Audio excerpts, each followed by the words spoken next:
Hello, it's Wednesday, not Wednesday. I'm going to go on more of a rant about that or not. I've done that a couple of times before, but if you look at how it's spelled and how people say it, people don't say it the way it's spelled. So there, I put it up on the title thing. What I'm doing here is looking ahead to future assembly, and what I'm seeing is a potentially big problem. I'm not sure how this is going to go, but I was just saying, well, the engines, I've got the body with the bulkhead cemented together, and I'll be sanding that down because the parts don't fit. And thought, well, let's see how the engine goes in before I go too much further on that. And that goes in here, and there's a little there's some engine mounts, I guess you'd call them, here, and little pins here. They're fixed in place. This is one solid piece, and then this has to go on the outside of the body. It doesn't fit on the inside, doesn't even fit on the outside, so I put this in. Okay, and I'm looking at this, and that's the rear axle. And then I'm looking at the picture. Okay, and if you look at the picture, the rear axle extends quite a distance away from the bulkhead. This whole bulgy thing is on the outside of the bulkhead. But here, once the engine's in place, and it looks like in order for it to be horizontal, it needs to be setting down like that.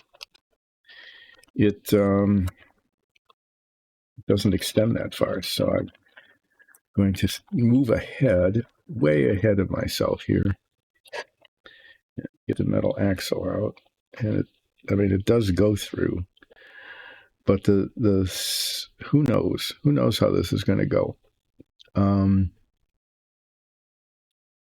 There's suspension parts that go on the back of this, really complicated bits of suspension parts where the wheels are supposed to end up, and I do not know if they're going to line up. If they don't, I don't know what to do. There isn't much else that can be done, except creating a new engine mount if that's necessary in order to get it to line up. But I'm not sure how far ahead I want to go with this. So I'm going to stop at this point and just worry about it. Okay, if it's one of those things I worry about, because that's how this model goes. I know lock parts just do not fit very well at all. So there's this radiator, which is now painted the way the radiator should look, but it doesn't exist in the instructions. Okay, and so it should go here in front of the front suspension, but there's no indication that there's no place for it. So I don't know where it's going to go. I don't know how it's going to fit. We'll see what happens when the time comes. But I'm going to declare this done. Not perfect on the back, but I'm going to declare this done and put it in the done box, which is over there. So I'll do that later, I guess. I need to prep this for priming. The inside of the car is aluminum. It's aluminum body.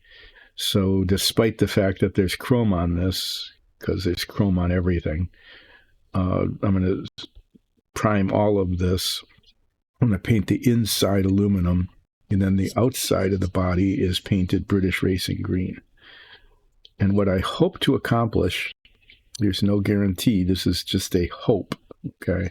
I'm dealing in kind of speculation, really. What I hope to accomplish is to have this ready for priming and prime it, and then on Friday paint the inside early in the stream, paint that the aluminum color, and then mask it, mask it so that I can paint the green on the outside over the weekend. We'll see. But before that, this part here did not fit. It's bigger than the body, no matter how I adjusted it, and it left a gap. So I filled it in with the green putty. I'm going to sand it down and just see how it ends up looking. I may have to putty it again. I don't know. I'm going to do this early in the stream though, so that if I do need to putty it some more, I can get that on early in the stream. And then since it sets up pretty fast, sand it down and still get the priming done between now and Friday.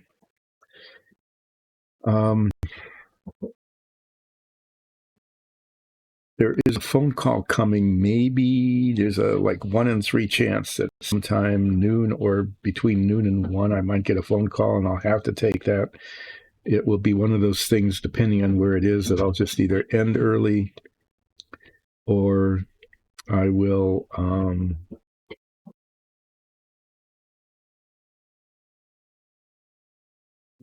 take a break. Sorry, this other phone is beeping, probably telling me I'm supposed to be doing this.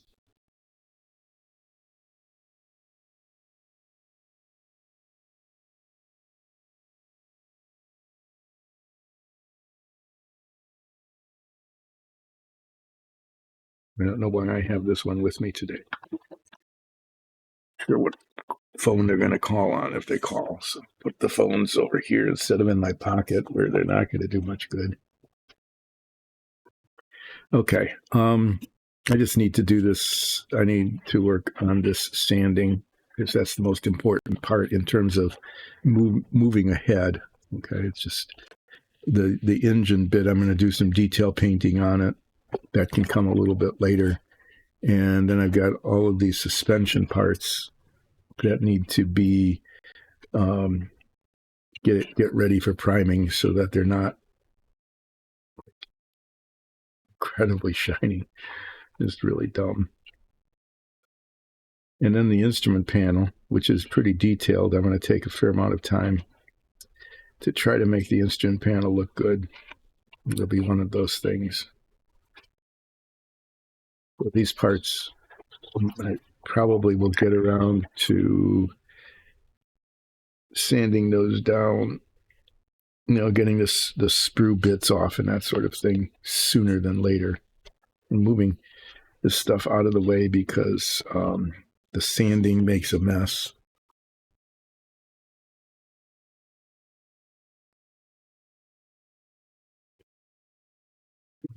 Painting things away too.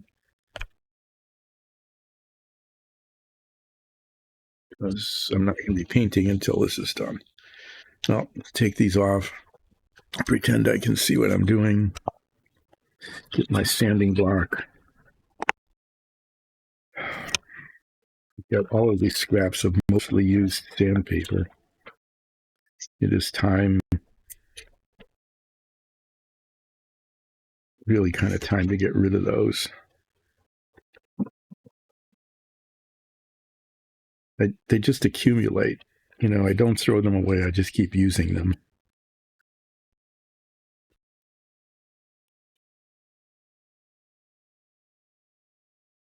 This one, this one. I'm recommending that this is not how you should do things. Okay, you shouldn't have just when your sandpaper is used up, just toss it and get some new stuff instead of using it until it's just more in the way than it'll help. I wonder, this is pretty.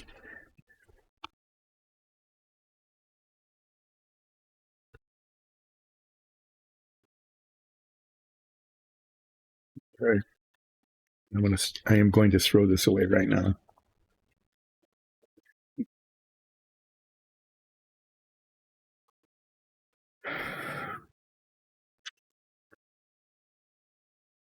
This is pretty coarse, but I don't know. I don't really know how this is going to go.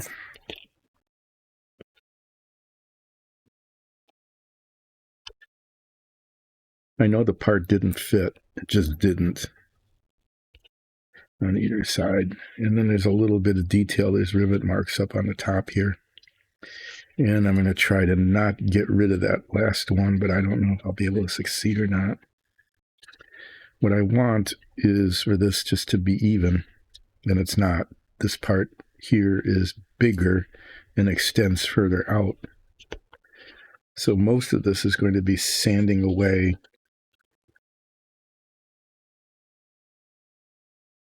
this excess green here.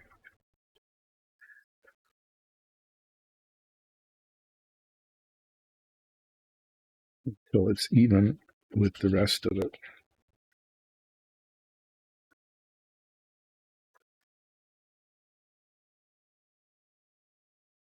We may just end up using almost tempted to use a file.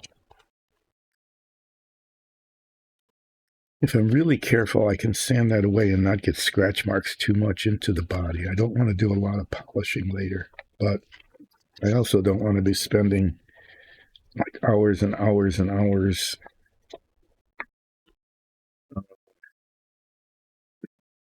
sort of getting some sanding done. So I'm going to take a little bit of a chance, given that there's a fairly large amount of sanding that needs to be done here.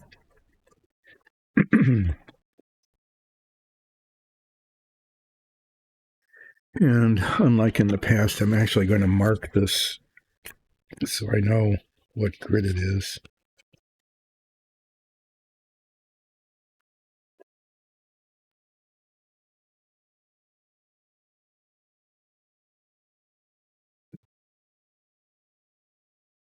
This is probably going to take way too long, but there's nothing for it other than get it done because this bulkhead just doesn't fit.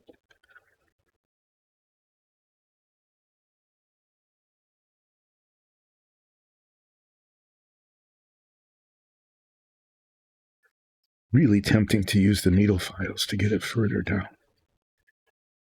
Those definitely leave scratch marks, though.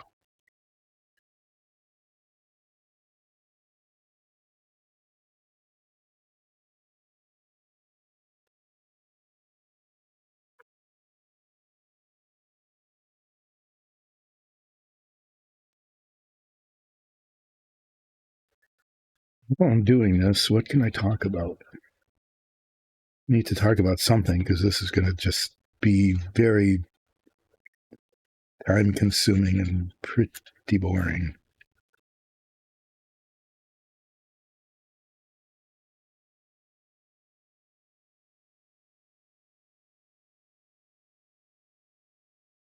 I can talk about the pronunciation of Wednesday.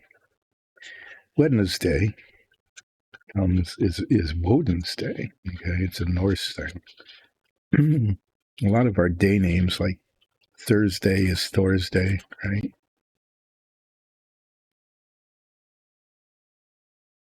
No, two of them anyway.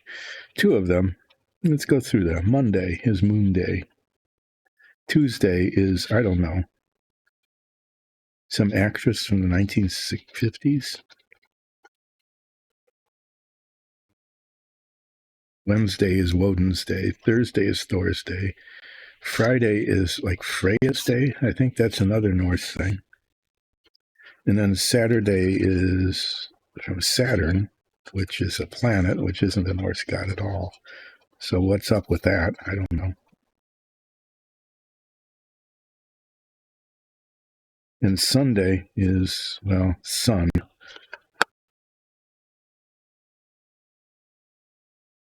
Yeah, and then we went through the week. That didn't take very much time, did it? That wasn't very helpful. in terms of filling the time here while I am sanding away at this stuff, trying to get it to look like it's all one piece, like it's all part of the body and not just some piece of plastic that's stuck on at the end there. Huh. I may have gotten, right there. I may have gotten what I need to get done, which, if that's the case, tells me that it's actually possible to do this sometime yet during our lifetime. I'm going to lose a rivet here at the end. So what I'm looking for is, if you can see it, as I'm sanding it, it gets lighter, right? It's darker, and then the sanding roughs up the surface. And I want it to be even in the cross with this tiny little line of putty in between. And when that happens, then I know that they're even, that the lines are even.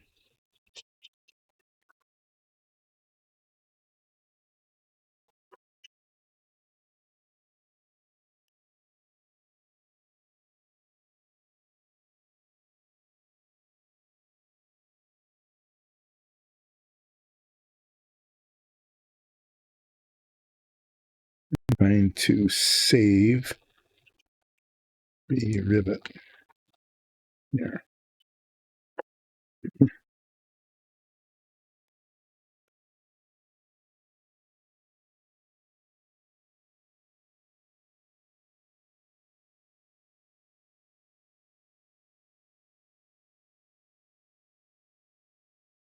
And then when it looks like it's even, then I'll run my fingernail over it. There's no sense doing it now because I know it's not.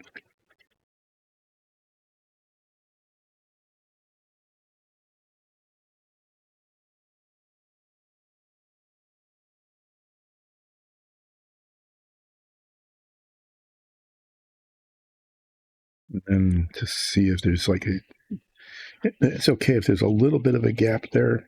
I mean, it is a bulkhead that's attached to the body. It's not an extension of the body.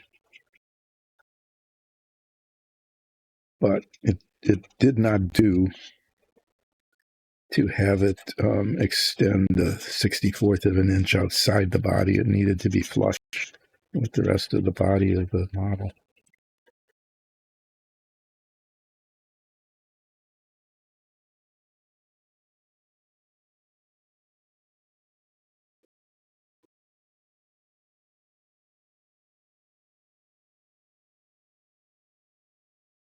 I'm kind of going in circles here, trying to minimize scratches. The scratches from the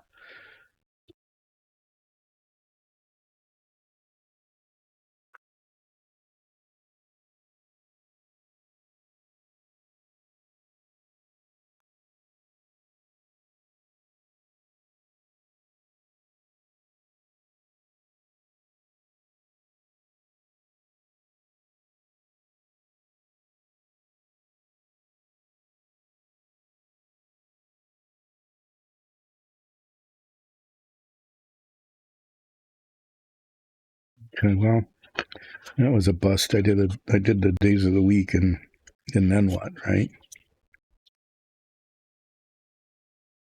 Quite a bit higher here.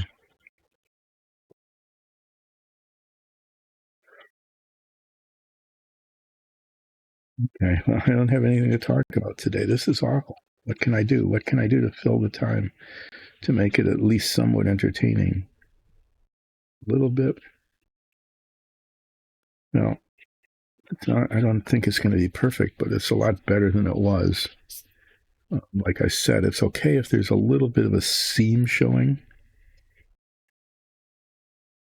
because it is bulkhead attached to the body of the car, but it should be. I'm repeating myself in a way that's not really helpful. But that's why I'm sanding this, so that it doesn't have an edge sticking out. Then another piece goes on the back of this, and that doesn't fit either. I'll show you that after I'm done sanding this. I'm going to sand this and then polish it with a much finer grit sandpaper.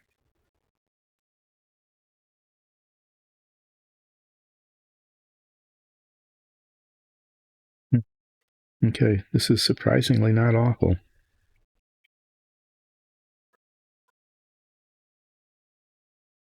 And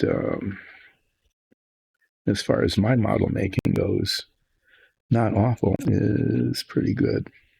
So this submarine, I think, was, if I were to grade it, came out as a pretty solid B plus, I think.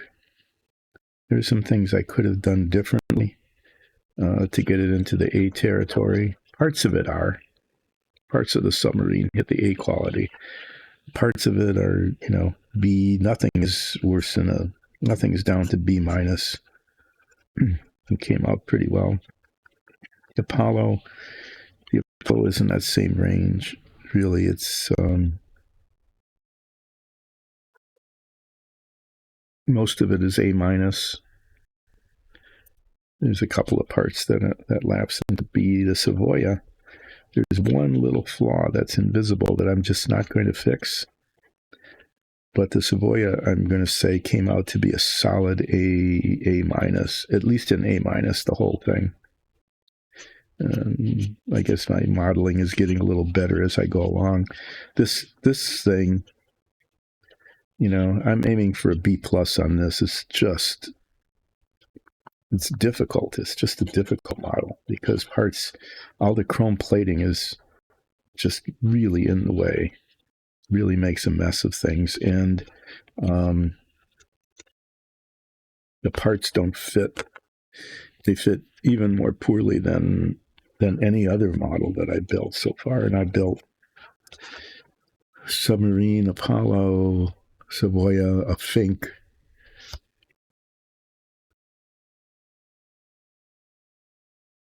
This is the fifth one.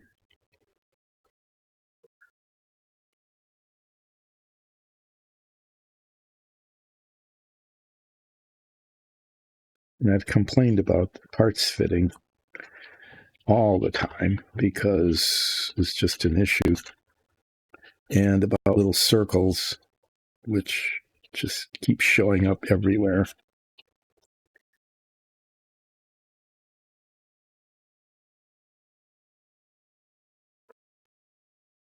But this one is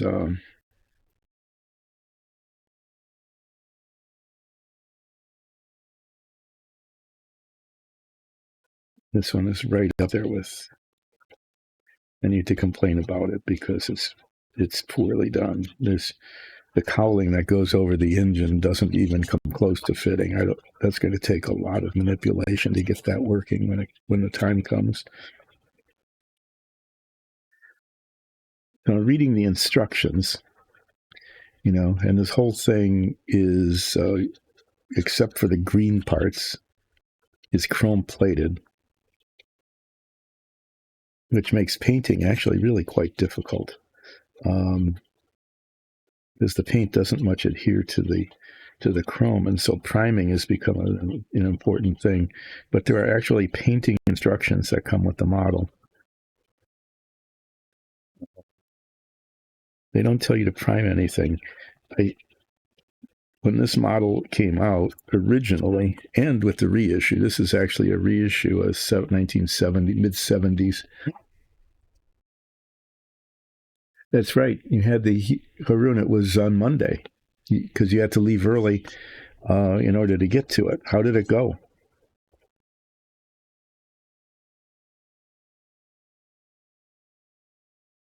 Did you have fun?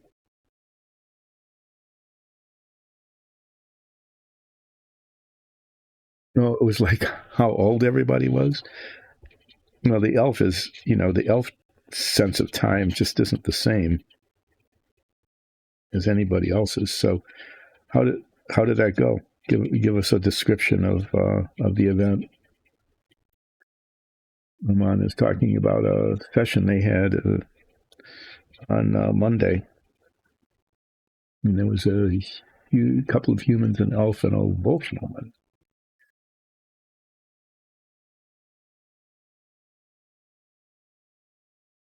No, this bit here is taking a lot of sanding. It's raised up quite a lot. So this is taking like twice as long as the other side.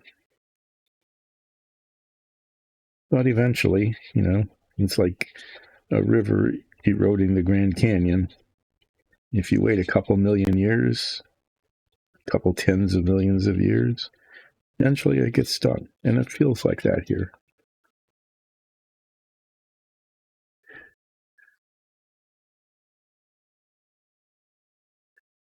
So the wolf woman is 20. They don't live to be 60. By that time, the elf is just barely an adolescent. So the age difference is pretty large in your party. Are the players going to put that into the role play? Are they going to attend to their age differences as they play?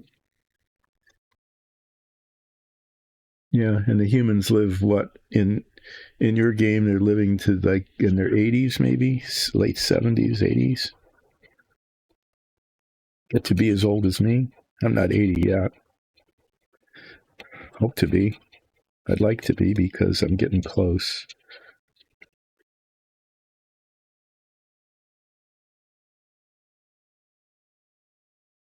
Okay.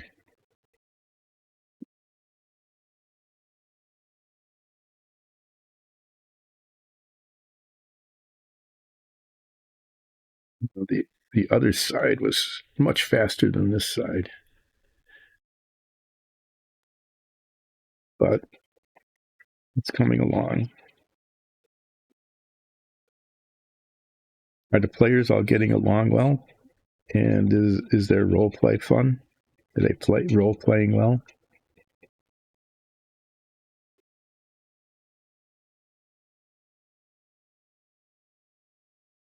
Now we're finally getting down to it.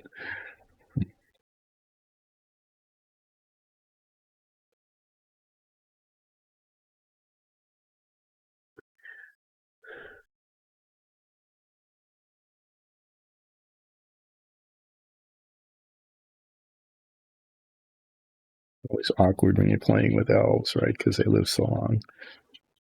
My character is a furbog fighter. They live pretty long too. I'm not sure quite as if it's. I have to look it up again, but I think it's like a couple hundred years. It's much longer than human, but not as long as elf.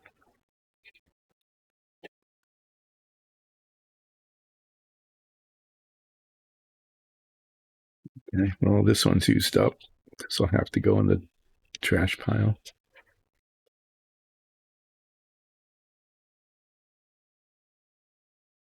Oh yeah, she's still an elf kid almost.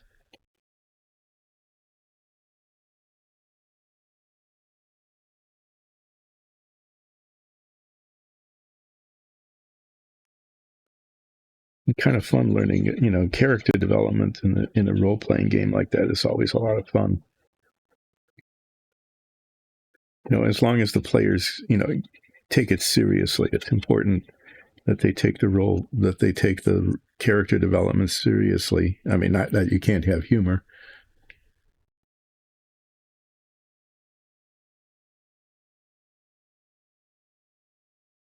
But, you know, you are your character when you're playing your game.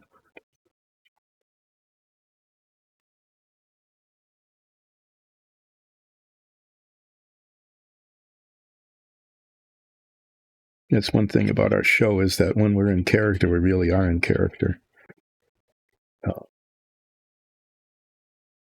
Zoria does a really good job of staying in character. Her face side is really starting to show, though. It's getting to be a little bit scary sometimes.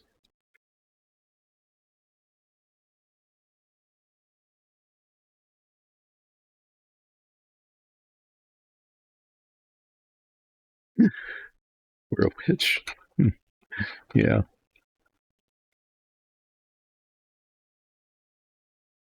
Well, you can have an innocent witch. I mean, like in Kiki's delivery service, right?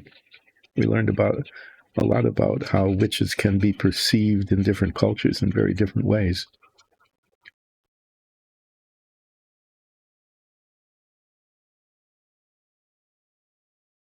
Every town wanted a witch. Considered to be an important part of the town's composition.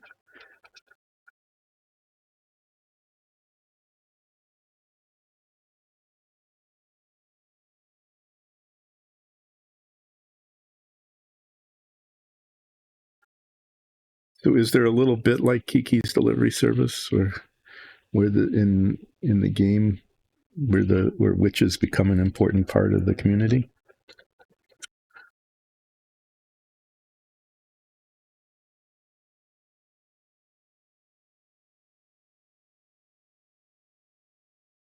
This is pretty scratched up. I mean, it had to be in order to get this sanded down in any kind of reasonable amount of time, but it's going to take quite a while to polish this up. And when it polished, because this is going to be painted glossy, and the flaws really show with gloss paint.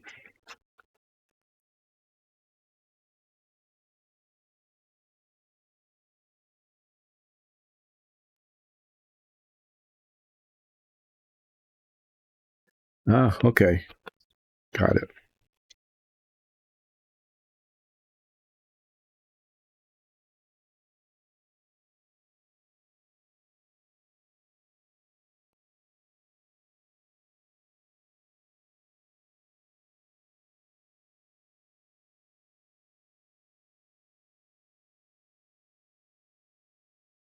One thing I have to keep remembering when I'm sanding like this is that if you can't see it, if you can see it, you're not sanding it. You know, it's always, you go back and forth like that.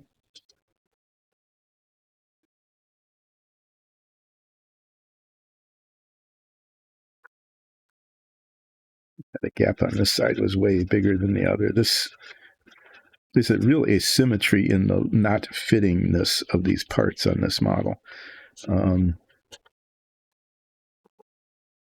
This side, in general, this bulkhead didn't fit very well, and this bulkhead isn't fitting very well. So that means that, you know, the two sides are not even.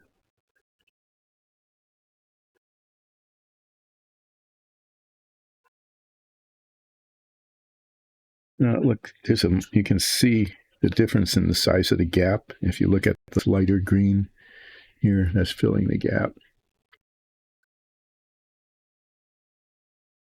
And this side, the green is much bigger because the gap is bigger.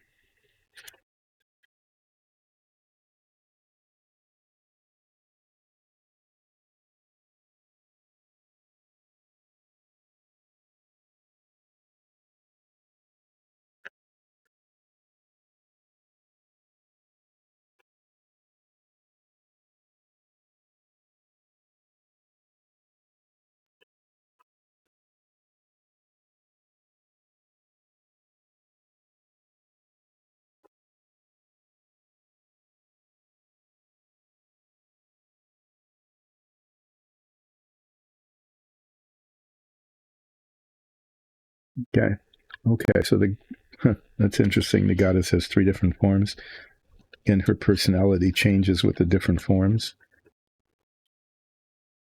You know, this is the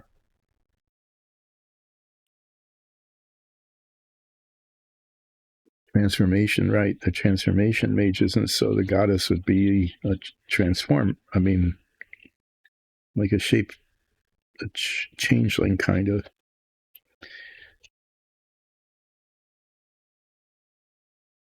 I don't want this sanding to go on much further than it needs to, but I need to make sure that I've got this even.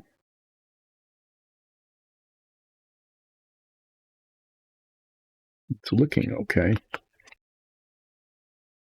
So I'll be moving on to the polishing stage pretty soon. I guess because I'm using like this 400 grit, I'm going to go to 800 and sand it all down, and then I'm going to go to the polishing cloth and do that. And I'm going to run the polishing cloth all over the whole thing, so that it has the same surface texture.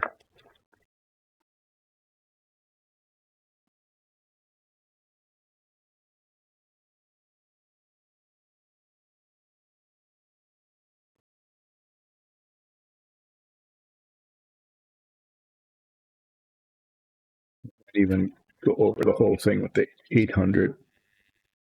I'll see how this goes.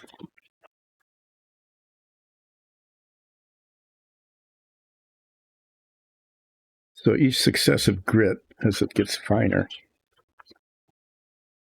the point is to minimize the scratch marks.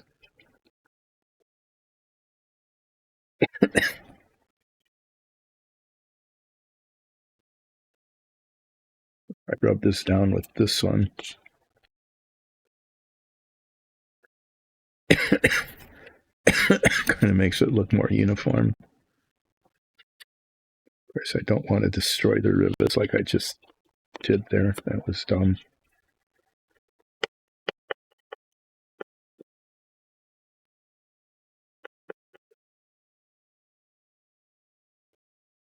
Kind of deglazes it too, takes the gloss off a little bit so the paint will stick better. I hope so anyway.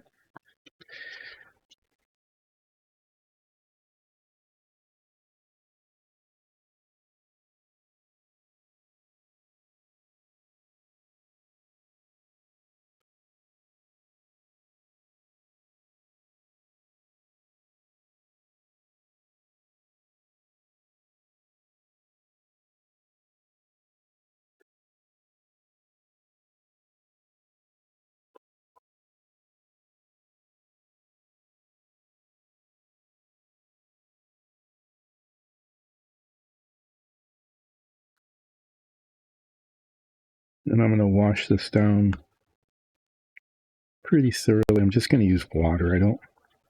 I don't know if this putty dissolves in isopropyl alcohol or not, and I really don't want to find out.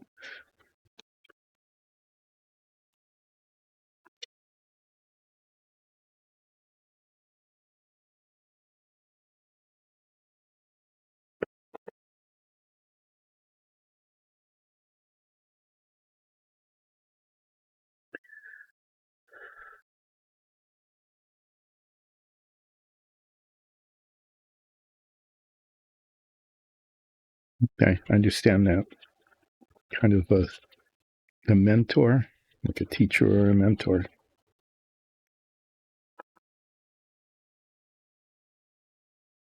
Well, one good thing, I should say this now, just as it's probably going to happen, is the part hasn't broken off.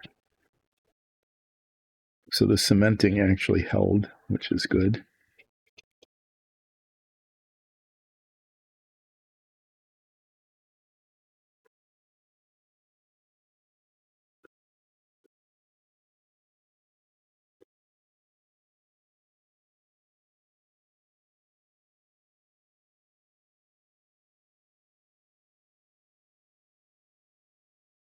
All of this was worth it. I think it is. I mean, the part just fit very, very badly.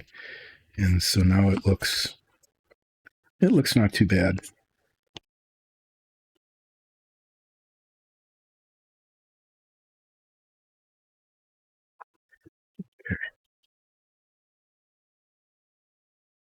But I was going to write on these, right, what grit they were.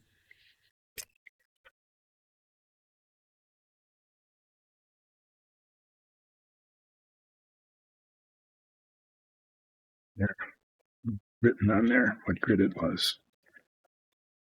This is 150, then I know.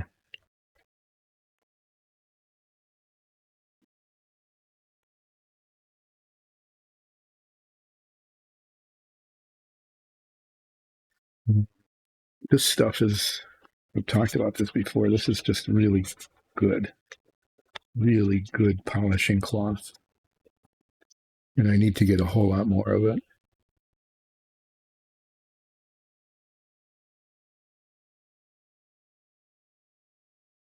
Okay.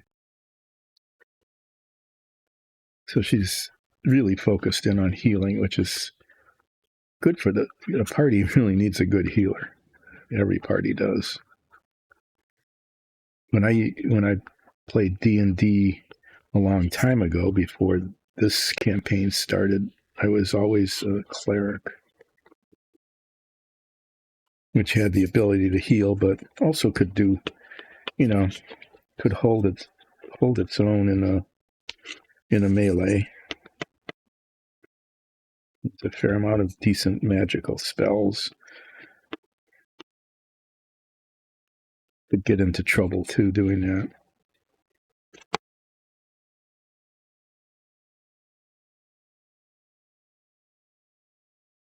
There's a serious flaw in the plastic there. I'm going to try to polish that out. It's on the very bottom of the car, where once it's built, it will be invisible. Yay. But it's pretty obvious right now. I'm going to get the 800 grit again.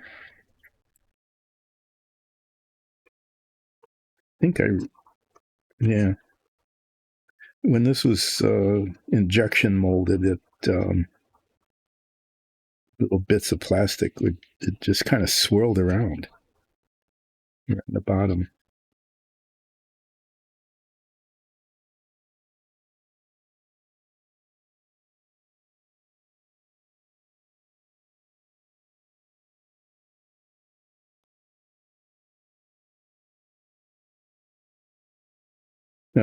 You can see the light there where there's discontinuity, but once this is painted, I'm guessing that should be pretty much invisible.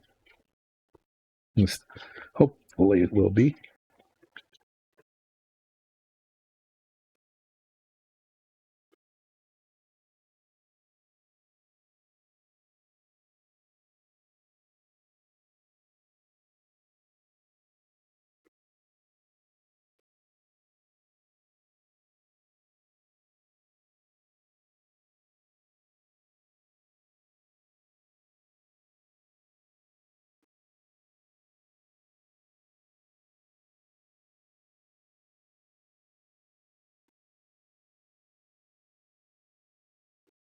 Okay, this is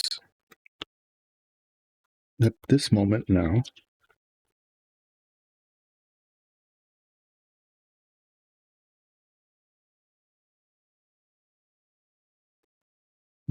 Just a little bit more, and then I'm going to clean it up and declare that it's ready for priming. And I'm avoiding making that stupid joke. Which joke, you might ask? It's the one. It's not even a joke. It's sort of like a bad pun. But you won't hear it because I'm avoiding it.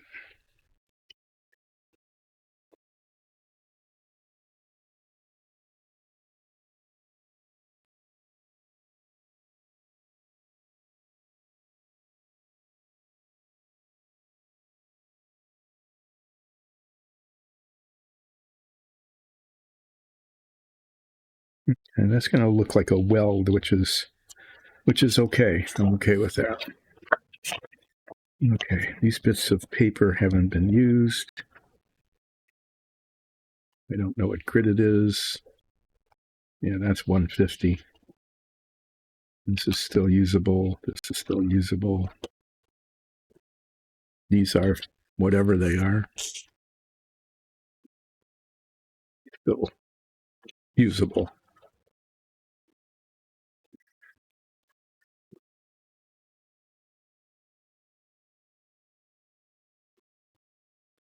Okay, well, there. We got some sanding done. It's not going to be perfect. It's going to still show a line there. But like I said, the line will it'll look like a weld line when it's painted. At least that's what I'm thinking, which is probably appropriate because the bulkhead probably should have been in the real car installed inside of the body and not like this. So one thing I was saying,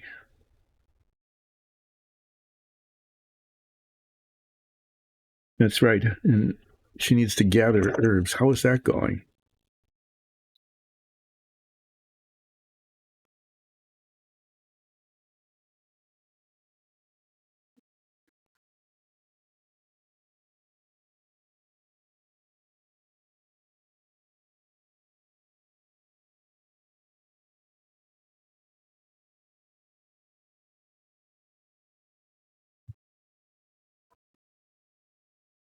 So you've got a couple of party members who will be working hard to keep the rest of the party alive. It's a good balance, I think.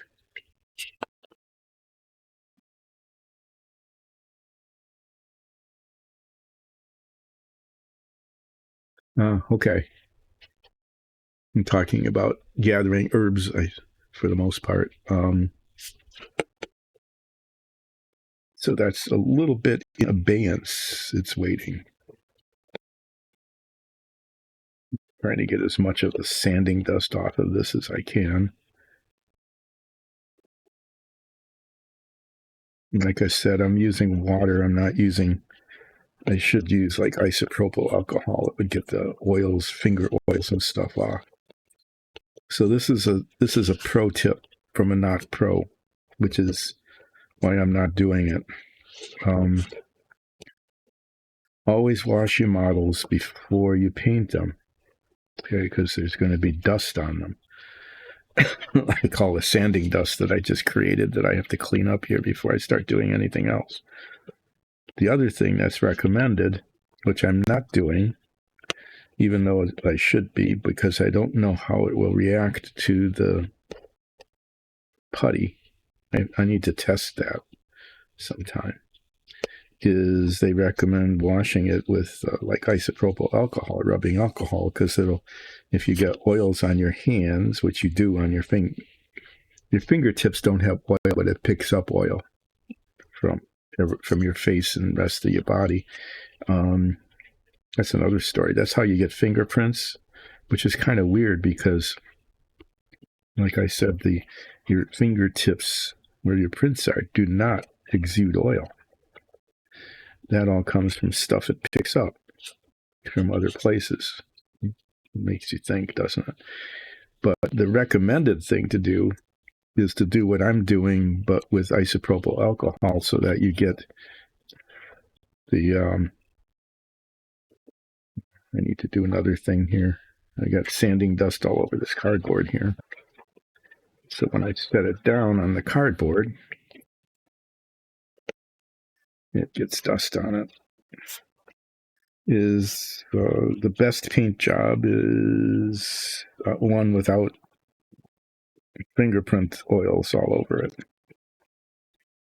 That's why you would wipe it down with isopropyl alcohol, which I'm not doing because, like I said, I don't want to dissolve that putty. Don't want that to come undone and have to redo it. Okay. So you can see there the putty line. That's where the gap was, the gap between these two parts. And this part, the bulkhead, was bigger than and extended out on the sides, and so that all got sanded down. And the gap is mostly filled in. So it will not look like there's just this big ridge of something sticking out from the side of the body once this is painted. What will happen now with this bit, I'm just going to read this a minute. Okay. It makes sense. If there's an arson at the king's place, they're going to take that seriously. So this thing is going to get primed inside and out. Especially the chrome needs to be thoroughly primed, because what I found is that if any of the chrome shows through, then the overcoat doesn't really, it shows through it. The shininess shows through. So I might even put 2 coats of primer on the front, on the top. This is the inside. And then flip it over and prime the outside of the body. The inside, this is an aluminum monocoque body. So it's important that Haroon knows, remembers who that was, and maybe can identify them later. That would be a helpful thing. So this body in the real car is made out of aluminum, so I'm going to be painting the inside of this aluminum. Okay.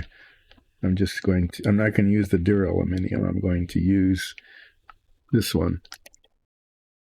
And it'll take at least 2 coats, because there's a big surface area here. I'll get this primed between now and Friday. And so on Friday, I will be painting the whole interior, including the inside of the bulkhead here. I'm not sure about the outside of the bulkhead. I think that needs to be painted green to match the body color. It's really kind of a firewall as well between the engine and the rest of the body. So the engine, which has now disappeared, there it is. The engine fits in here like this. And there's this little mounting bracket there. That's where these engine mounts go. And I was testing this earlier to make sure that if there's a big gap in the back, a big opening for it to go through. Of course, it's not symmetric, right? I was test fitting this before. It is horizontal when it is laying down like that, which is good, because trying to prop it up would be really hard. This way it can just lay there. So this is suspension parts attached to that. So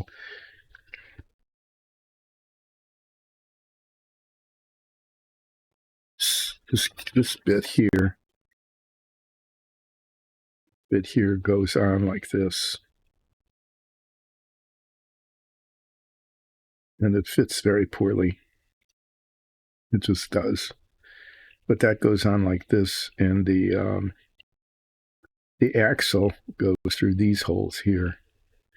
So you can't really see. From the bottom you can.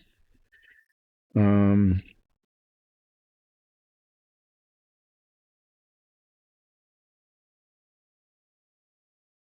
not sure that anyone's going to be turning the model over to look at it. This is pretty interesting. See, this part was made to fit on the bulkhead, and the bulkhead was too big for the body. So this part, when it's attached like this, extend over the sides of the bulkhead. So these are going to have to be sanded down a little bit, probably. Okay, I'm just fiddling with this. I'll read the instructions in a minute. It tells you actually to fiddle with it.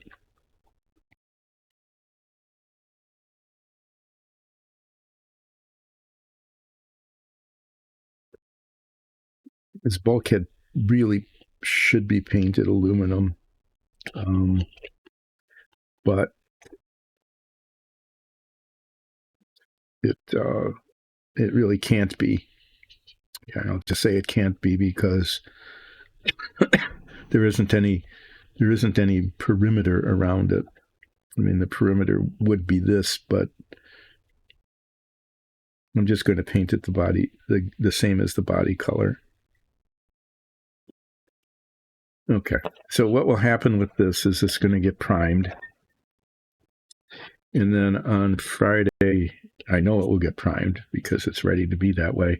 On Friday, I'm going to paint the interior of this aluminum, probably 2 coats, and then I'm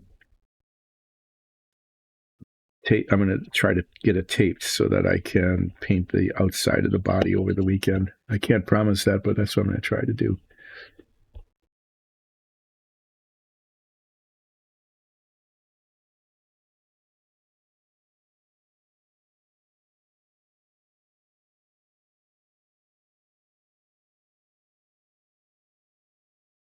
Okay.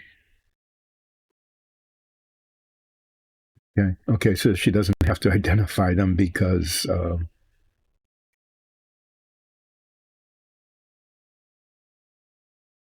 just reading the text here. I should read it out loud.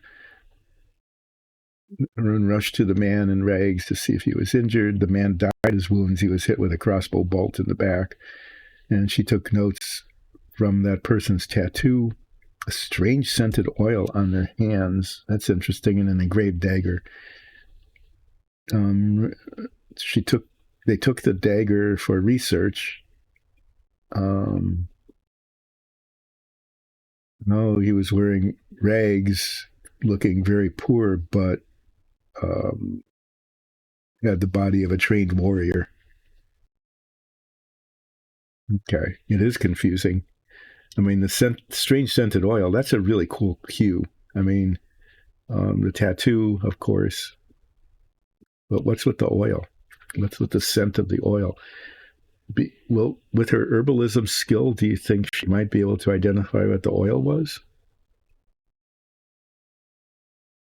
And obviously, the probable arsonist was in disguise.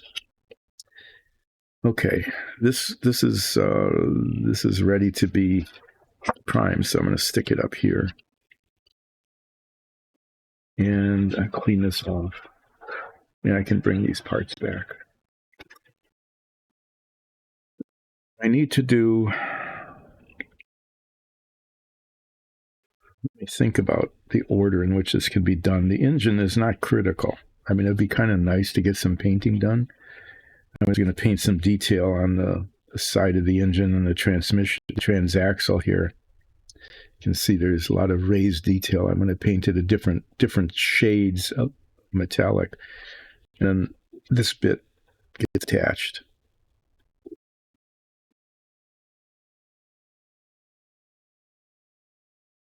the back like that. And I was just going to wait to do that until the painting was done and see a real rush to do that. And then these guys need to be put on the right sides. These are the headers. They go up here like this. And I'll do that after it's painted, because otherwise they'll be in the way. The exhaust goes up here later. But, they're really, like I said, there isn't a real rush to get this done. But if I'm going to be priming the body,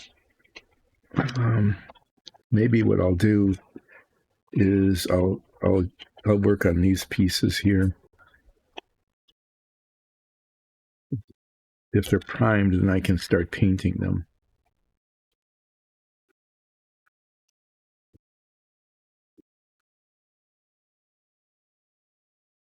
Just to show you kind of what they are. These are suspension parts. These go up in front. They attach here like this. Except there's so much chrome plating on it that the little pin doesn't go through the hole in the body. At least that one doesn't.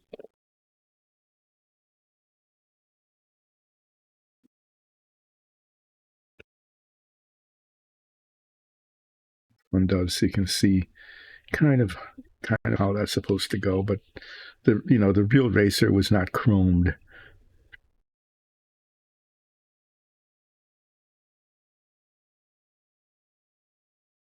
And the chrome gets in the way. That'll have to be taken down.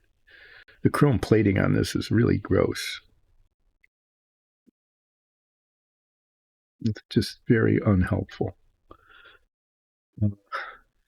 Yeah, this little bit of plastic here, these tiny little prongs, holds the car up. It has movable steering, and this is the only support that's attached to the body. I don't remember, but I bet when I built this as a young teen that these things just broke. They give the impression of the kind of thing that would break. And then they've got this hole, and these things,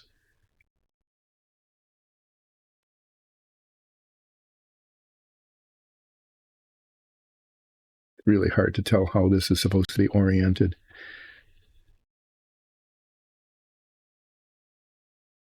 It's supposed to fit in here. The spindle. The wheel attaches to one end of this. As I'm wandering around here trying to get the orientation right.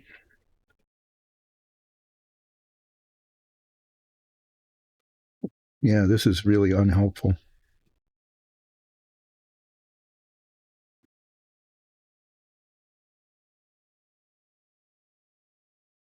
Okay, this is supposed to be the brake. I think this is supposed to be the brake. This and this. This is, okay, that's how it goes, like this.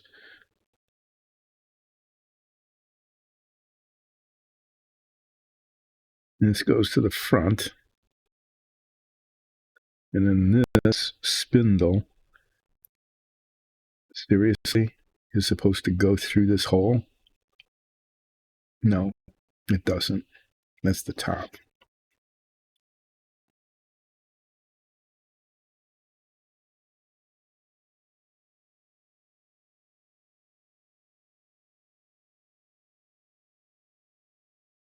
Good thing I'm messing around with this, huh?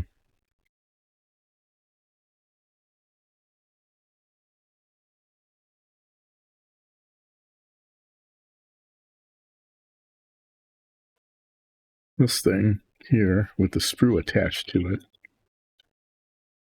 is supposed to go.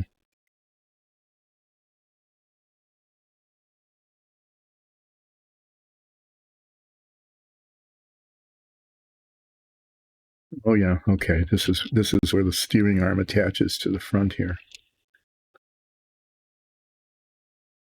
So this is actually supposed to go in here like that, which it clearly does not do, because that's where the sprue was attached.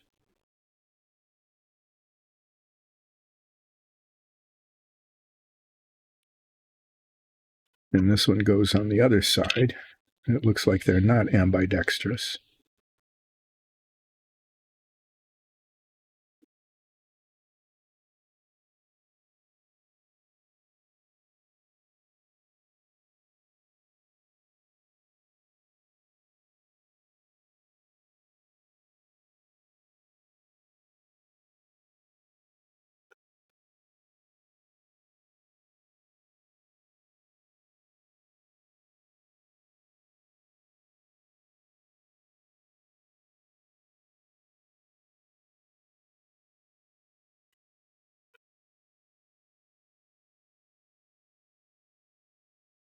Sorry, I'm just playing around with these because I'm trying to see how they fit, and they just don't. And it's going to take a lot of work to get those working. Okay, I'm going to do the instrument panel first. Why? Because the instrument panel has a lot of detail on it, and that's going to take a long time to get painted correctly, and I want it to look good. So I'm going to work on that. I'm going to work on these suspension parts. This is going to be a chore. There's a bracket that'll be easy, so I might just do that. Steering wheel can wait. That's one of the last things to go on, although if it's done, I can work on painting that too. Well, the chrome plating gets in the way of everything. It makes a mess of it. It makes the parts too big. They don't fit. The paint doesn't adhere to them. There's just so much wrong with that.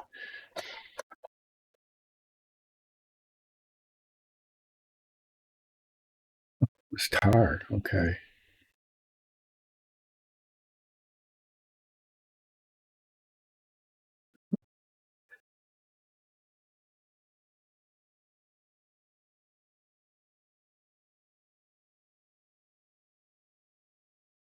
Okay. It's interesting that there's a whole backstory and explanation for the oily stuff that was on the person's hands.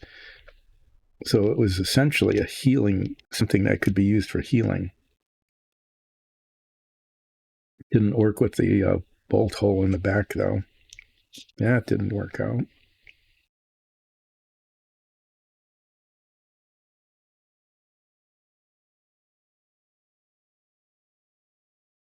What time is it anyway?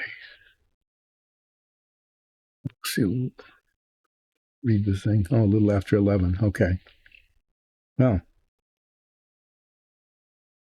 I got more. Time is going slowly on Wednesday. Do you have a holiday tomorrow, you said? You celebrate the Ascension as a holiday there? That's really cool.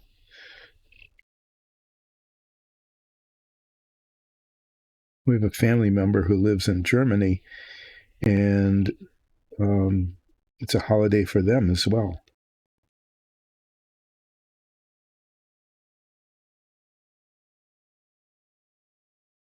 Not a holiday here. And I'm going to get little bits of chrome plating dust on everything here. Yay.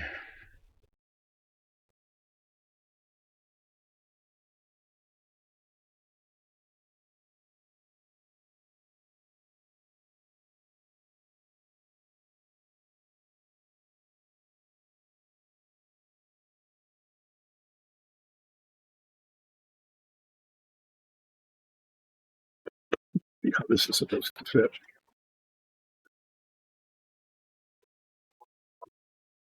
Instrument panel.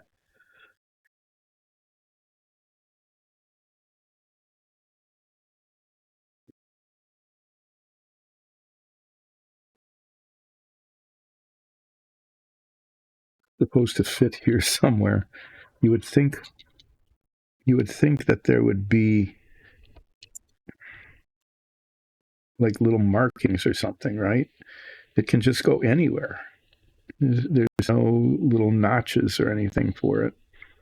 Well, there's these things here, okay, on the inside. Some markings or little raised things. Those are um,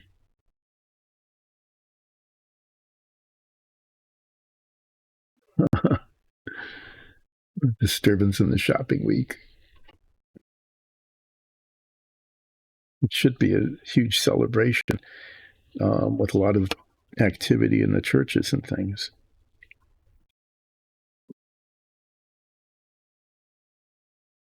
Doesn't make sense that it goes way up there.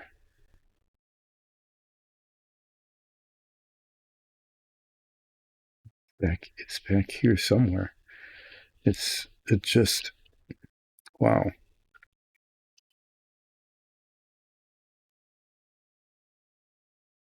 Kind of doesn't make sense where it's located.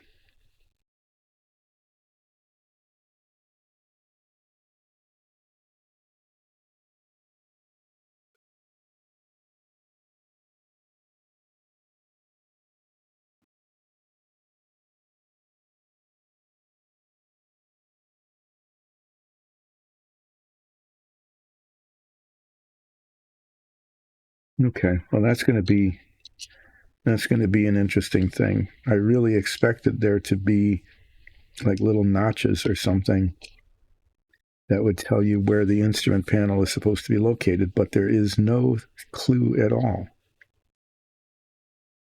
There are these little molding circles in the back, but I'm going to leave them there this time.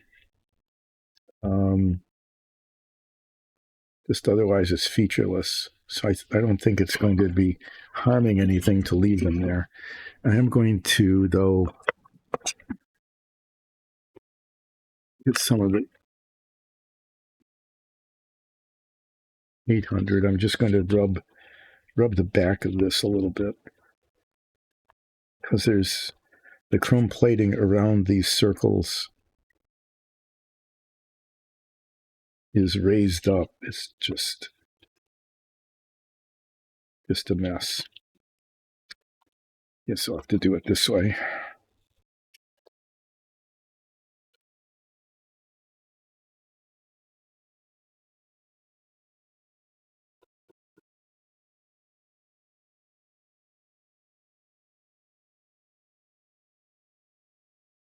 So the real car, the instrument panel was wood, so I'm going to paint it kind of a brown color. The steering wheel and the seat, the steering wheel is actually red. It's a reddish brown. The painting instructions for the model say to paint it brown. I'm going to have to see if I have an appropriate reddish brown color.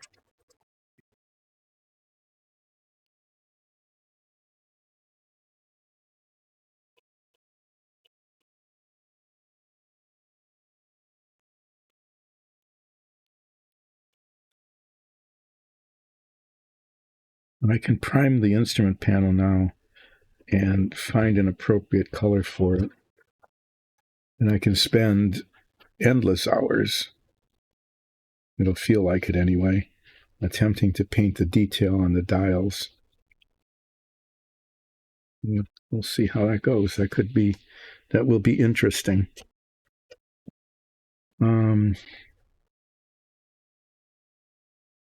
Steering wheel, seriously flawed. They put the sprue right in the wrong spots.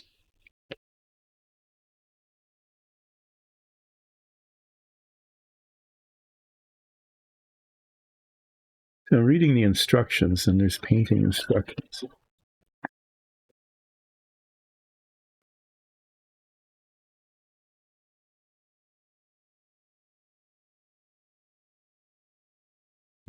Okay. So the wolf woman is illiterate and didn't understand the runes at all.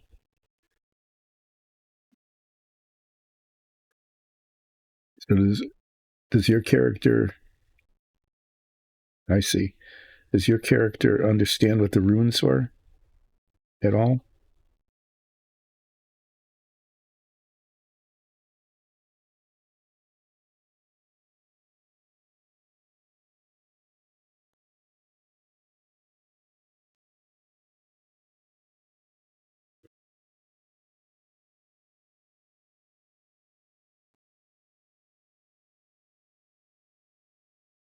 So the steering wheel in the real car looked like it was red. Like I said, I need a really nice reddish brown color, I think, to get it right.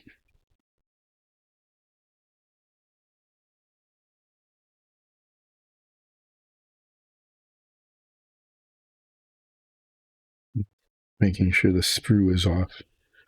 I don't want like little bulges on the steering wheel. At least the chrome plating doesn't extend too much beyond where it should be. I'm not getting little flashes of it, just little extra bits like I am on some of the other parts.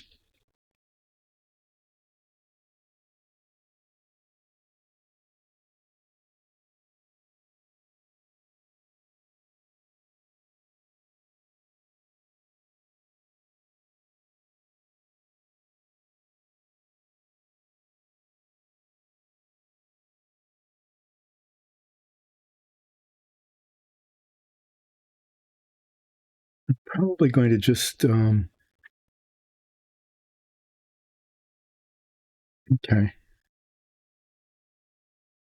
So some of the other party members. What about the elf? Must be literate, or maybe not.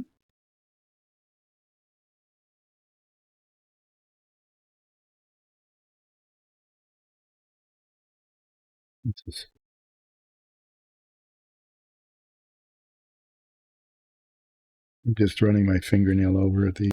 It's usually more accurate to feel if there's a lump or a bump than it is to see it.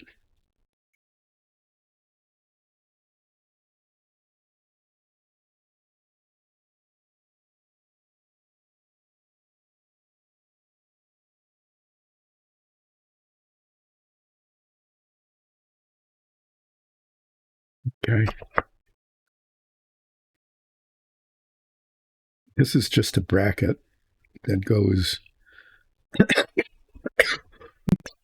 underneath the what's called the upper arm that holds the suspension that goes underneath. this thing goes, it attaches like this, and then the opening through that, you can see the opening. That's where the steering column goes.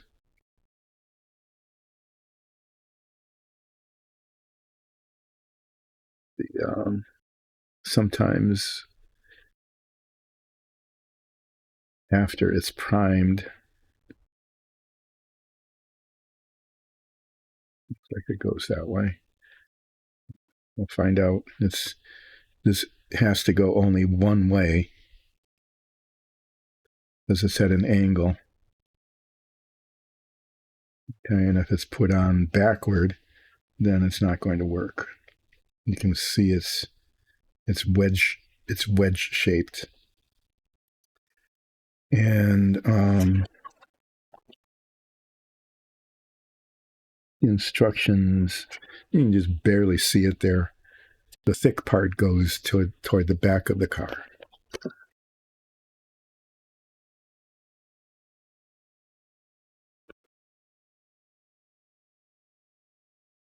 Just going to file this whole thing down.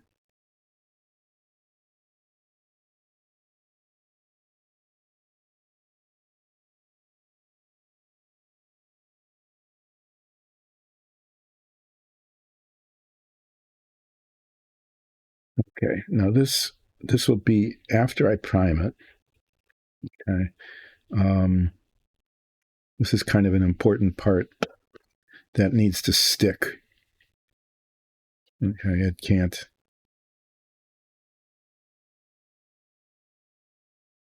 fall off, because if it does, then a lot of bad things happen.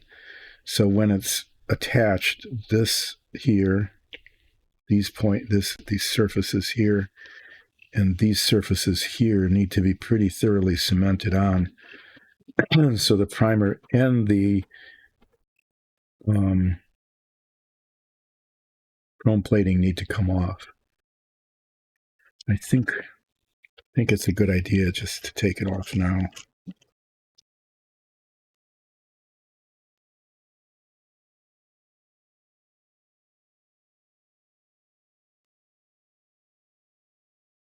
Great. Yeah, and the parts, they're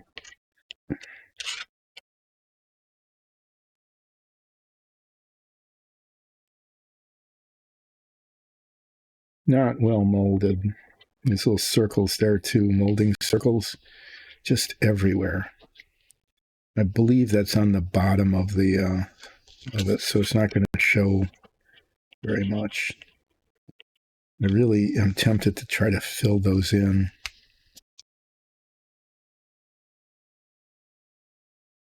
I don't know if I want to take the time to do that or not.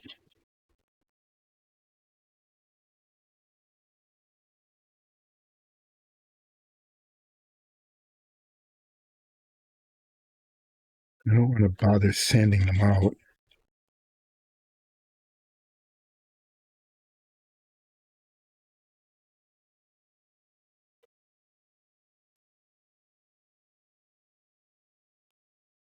This is not.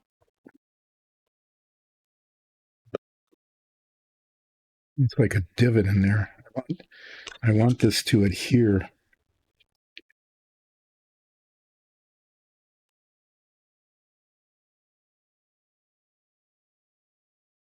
I'm going to have to scrape the primer off later too, but in the meantime, since I'm making a mess with all these little bits of chrome plating, I might as well just take it off now. That's what I'm telling myself, is just clear it off now. And then when I take the primer off, I won't have little bits of chrome plating floating all over the place, or at least not as many.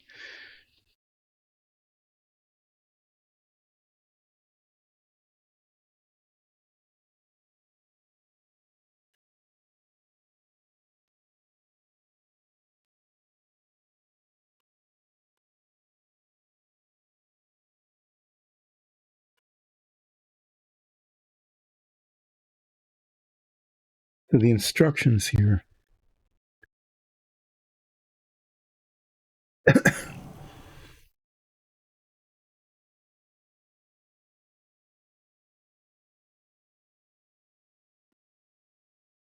Oh, so the blacksmith is the one who.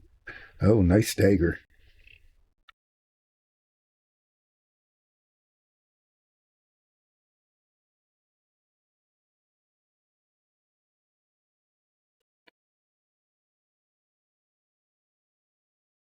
It's very kind. Trying to teach the illiterate character how to read. So the weapon of the potential of the likely arsonist was actually made by the local blacksmith. Oh, okay.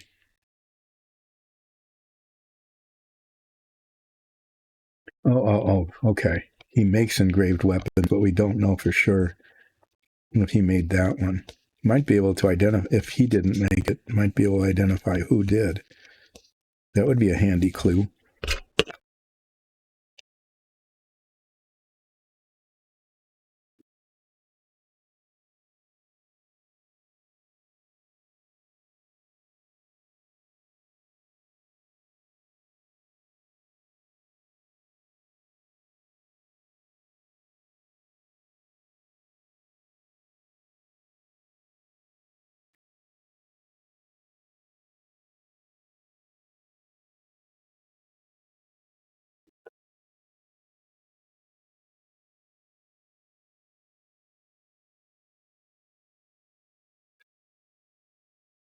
I have to spend a lot of time fitting these parts together before the assembly. Okay, these spindles, which I had trouble, orienting to begin with, part of it goes through this hole down here, which is too small, and the spindle's too big. The other part goes up, the upper part goes through this thing here, because it actually turns. The wheels are supposed to turn. And I made this model originally. I don't remember if I got it to work or not. The parts are small and fragile, and they don't fit. So I'm not really sure how that went. But I'm going to be doing a lot of fiddling around. I'm warning you now with these parts, okay? Because these bits need to go in a hole on the bottom and a hole on the top and rotate freely. And they definitely don't do that now because they don't even go through the holes. And I have to be kind of careful because I don't want to, I need to open the holes up. I'll probably use a little bit of a drill to get the chrome plating out of the inside of these things. But I also have to be careful not to file down these too terribly much.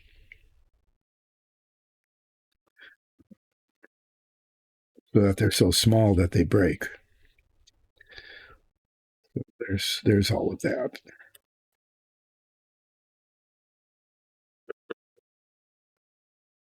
All part of the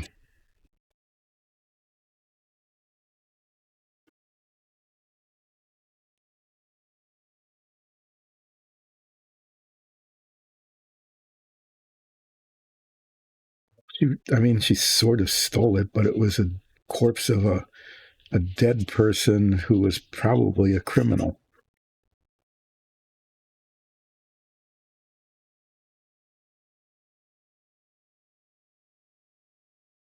So it actually made a lot of sense because the dagger could be an important clue to identifying why this arson happened at all. I think that was the right move.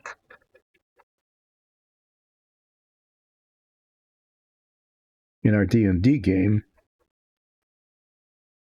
always search the corpses after a battle because you never know. There might be something really important. There usually isn't.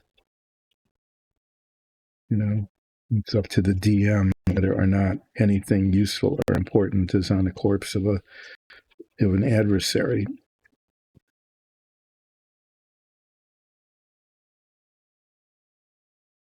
Well, yeah, it doesn't make sense. You've got an obviously trained warrior dressed in the clothes, the rags of a pauper.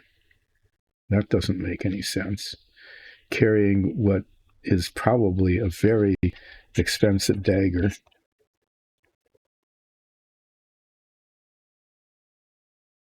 You'll find out from your blacksmith when they have a chance to examine it.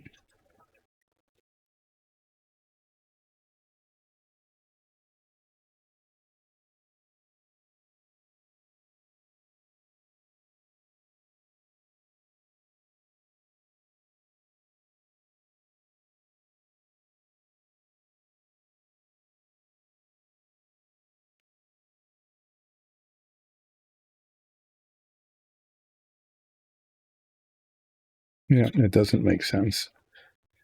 I think, unless the person was actually in disguise, trying to hide their real identity and their real nature.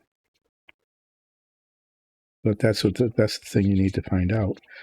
If you can find out more about the dagger from the blacksmith, you might get some real clues as to like where the dagger came from and what the identity of this guy was.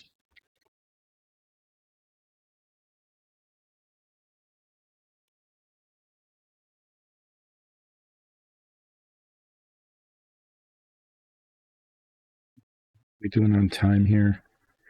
Half an hour. I think I'm going to get pretty tired of sanding pieces pretty soon.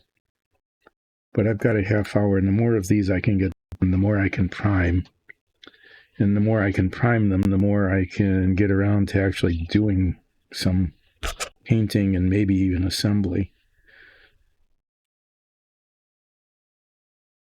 And doing my best, I will do my best through this entire process to not break anything.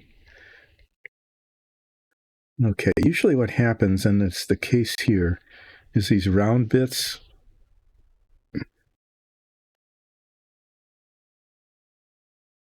Oh, okay, so you already found out that it was made locally. Does he remember who bought it?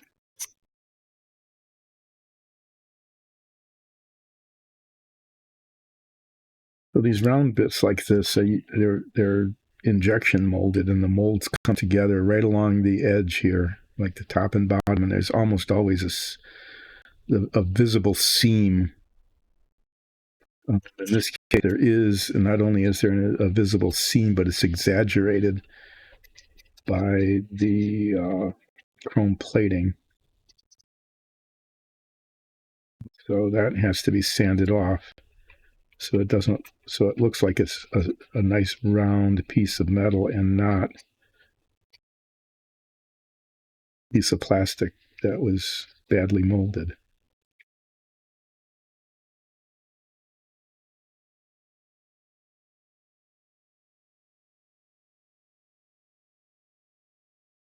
And not surprisingly, here on the end of there's the two parts didn't match up quite.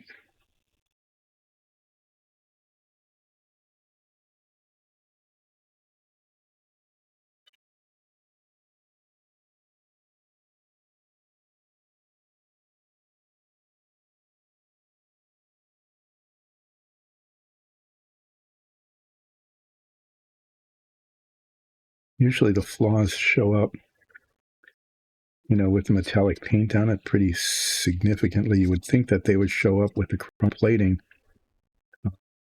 The chrome plating is just so shiny that it's very hard to see.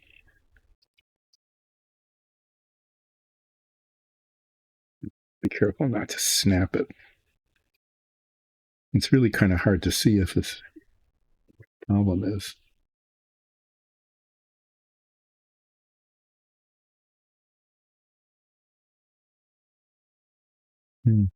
Okay.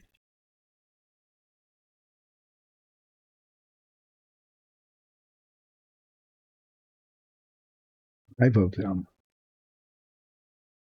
Okay, so you got 1 out of 5. You made some really good progress there. By taking the dagger, you found out a lot. That hopefully will lead to a solution of what's going on. If you hadn't taken the dagger, someone else would have taken it or it would have been lost.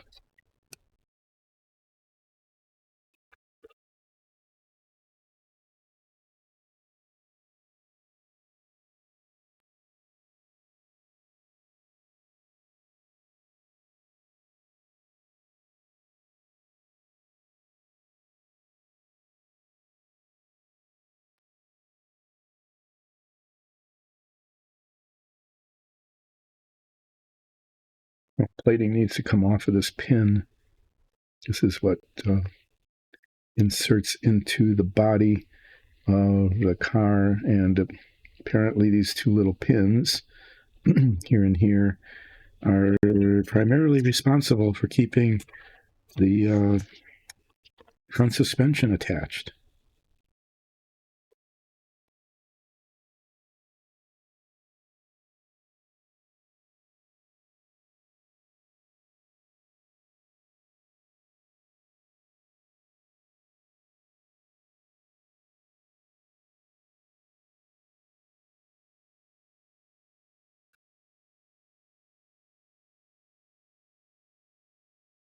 It'd be nice if I could get all of these cleaned up enough to prime them,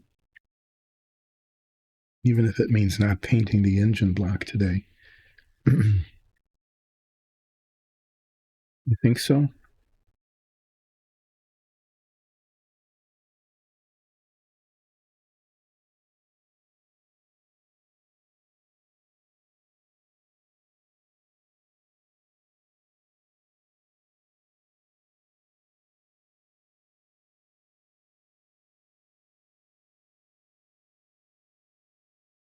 Do you think that a working theory is that the noble actually is behind it?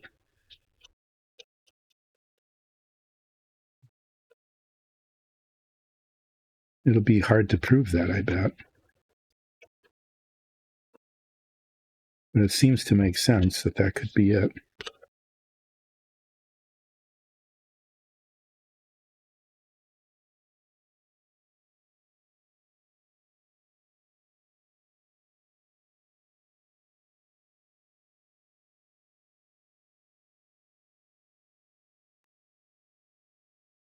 These little pins will have to be clean because I want to use the model cement to hold them on.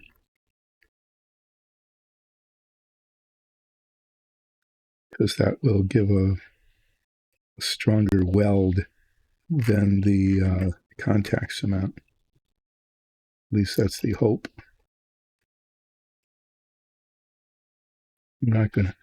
I should, but I'm not going to bother test fitting this now because it won't matter after it's painted. That's when it really will matter.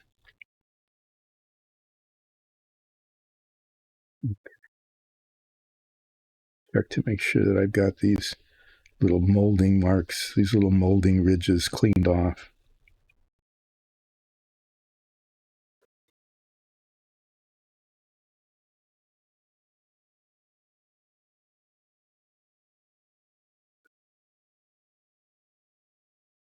Yeah, it's kind of a toss-up about whether I'm just going to keep doing this cleaning up until I'm done with the bits or whether I'm going to take a break.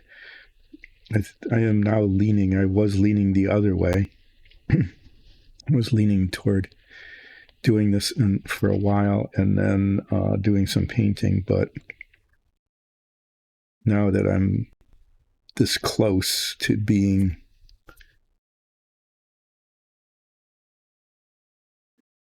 as I'm getting closer,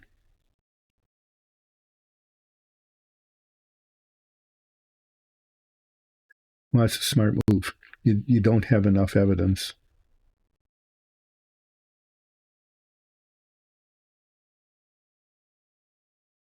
That's true too. That was a good thing. That oh, could you get the blacksmith to identify the body to see if that's the person to whom they sold it?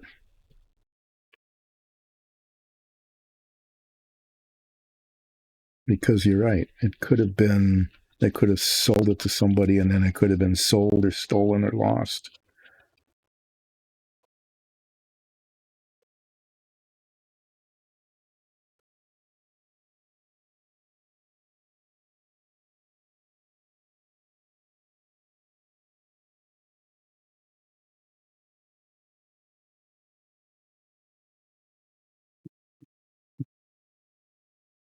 Little molding circles of all places right here. A strut. Nice.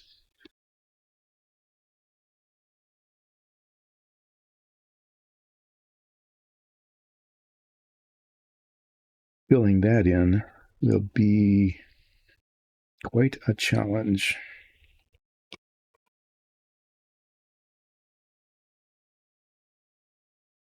But you know,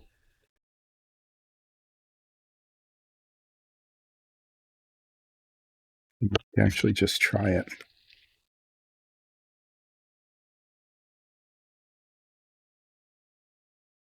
The one on the other arm is even worse. This, you can see it here. There, see, there's this round flat spot. That is not part of a good suspension strut.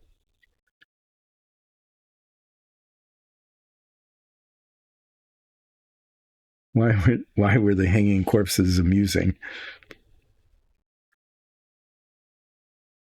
Maybe they were the source of the dagger. Were they the arsonists? I don't know. Okay.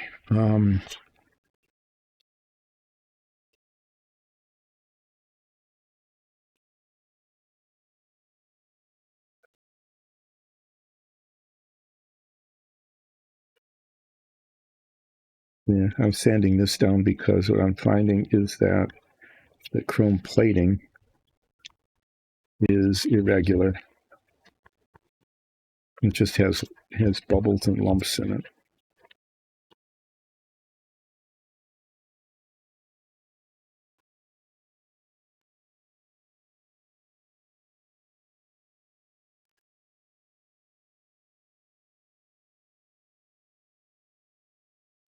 Okay, I am going to try to fill that little hole in. I'm going to do, when I get the other one done, I'll put little bits in there. That will delay the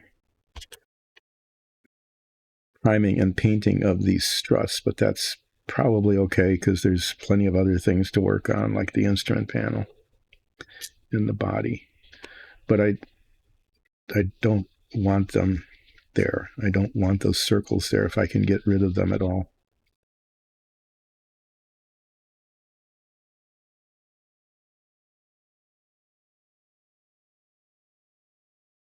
Ah, okay. Hmm.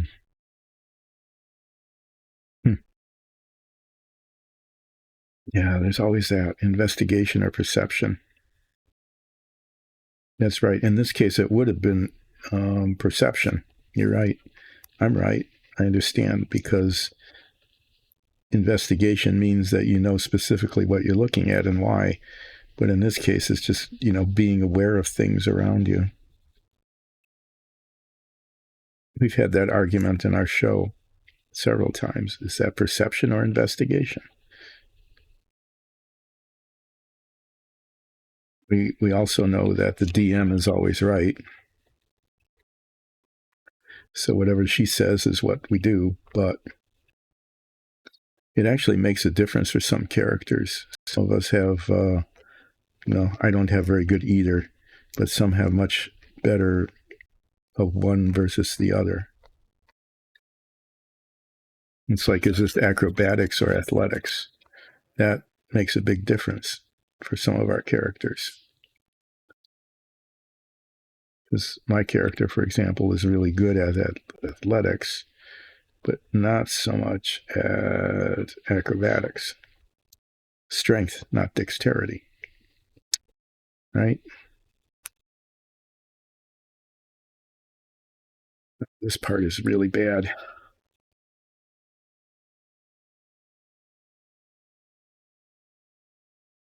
Yeah, the chrome plating on here. There's not only a seam from the mold mark, but the chrome plating just creates an additional line.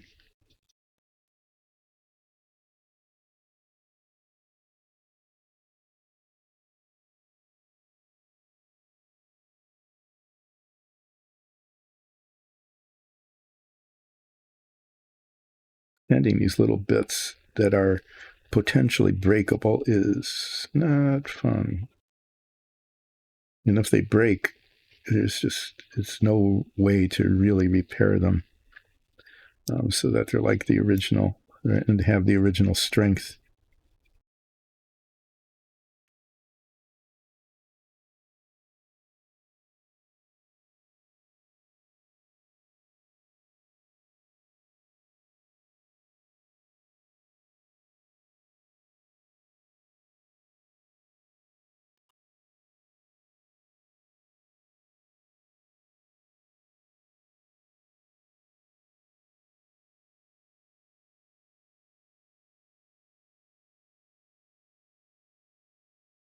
I haven't been. I'm glad that I'm on is on.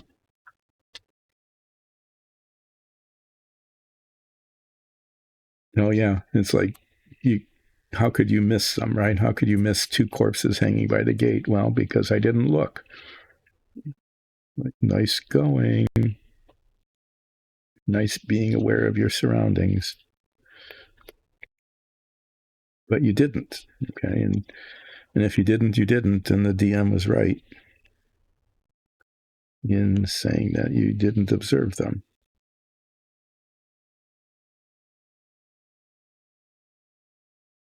This is sort of on camera. I mean, what you're doing is you're just seeing me wiggle some stuff around.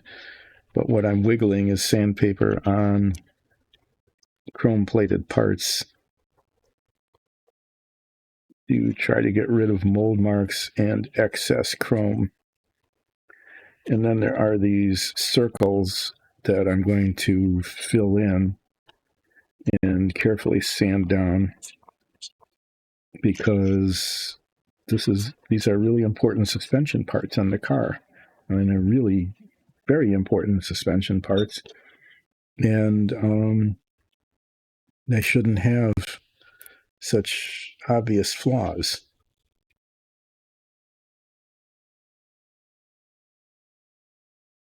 And they end up looking like plastic models instead of miniature versions of the real thing. Not that this isn't going to look like a plastic model, because, I'm not as skilled as a master modeler, but it will look a lot less like pieces of plastic than if I didn't do this. And I'll show you up close what I mean in just a second. So if you look at this side, you can see, those are tubes. They're round, right? But if you flip it over right here, you can see it shining. There's a flat spot, and that's one of those circular molding problems. One of those circular molding things that just shouldn't exist. That seems to be a feature of every model. And someday I'll have to investigate and find out why those are there, because it doesn't make sense. They just shouldn't be. And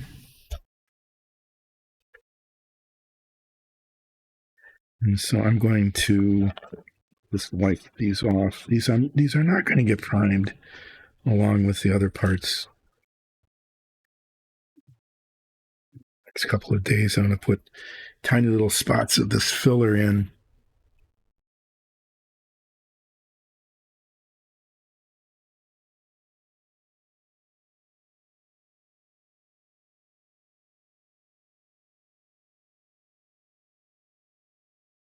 Tiny little blobs. It comes out of there too fast.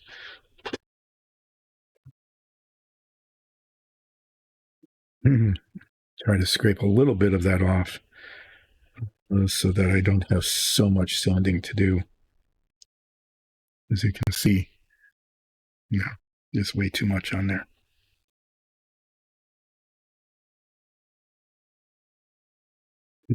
Fill the hole.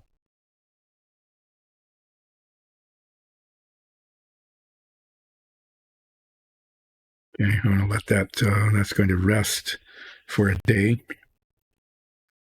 and harden up. And then I will come back and try to sand it down so that those flat spots just simply do not show. The side of this, I thought it was okay, but I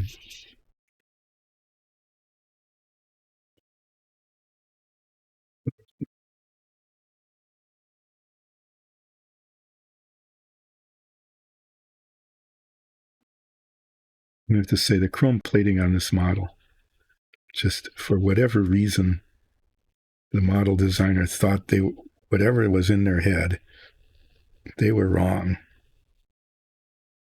Okay, just simply wrong. Chrome plating all these parts.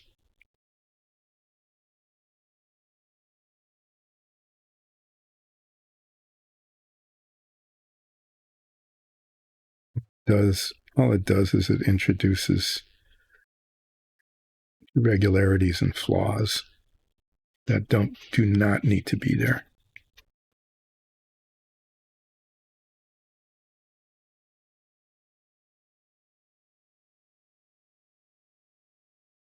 Okay, so that green putty is going to set for a couple days, and on Friday I'll sand it down.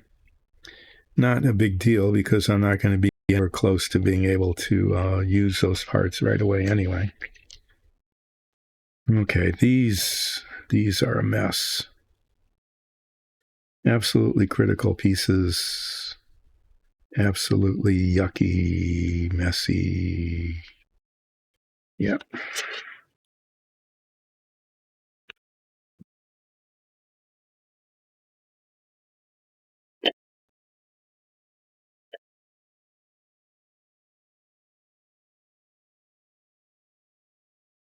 She's very small, petite, but afraid of orcs. Oh, that's right. Because there was an orc attack early on, wasn't there?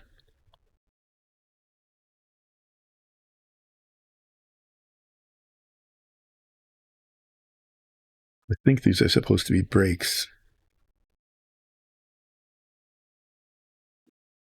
Disc brakes. And they didn't really need significant brakes at the Indianapolis 500 because the engine braking was enough going into the turns usually.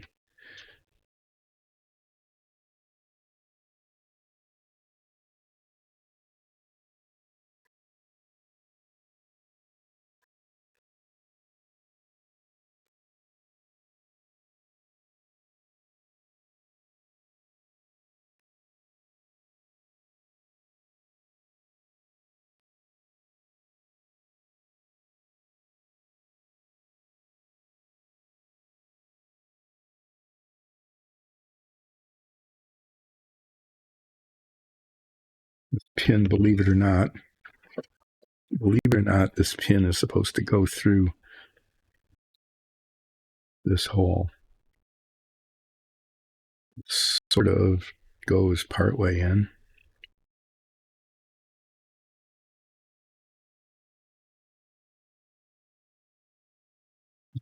Be some adjusting to do. I'm going to try to take chrome plating off without making it too small. Once it's painted, once it's primed, I'll have to clean off the primer as well, probably to make it work. But getting the fit is another issue altogether. This sprue attached here.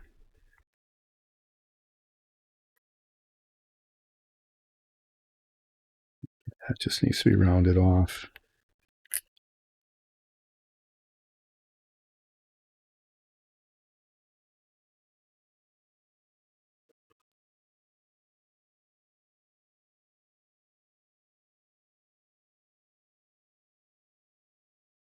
Oh, that's right.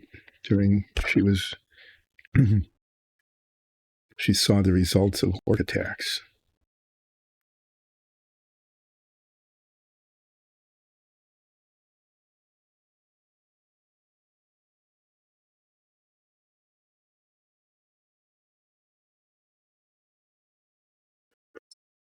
These parts are really awful.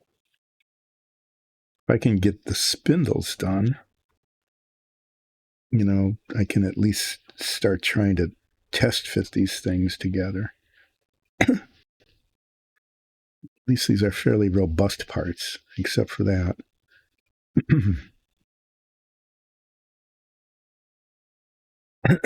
And it's possible by looking at it to be able to more or less tell what they're supposed to be.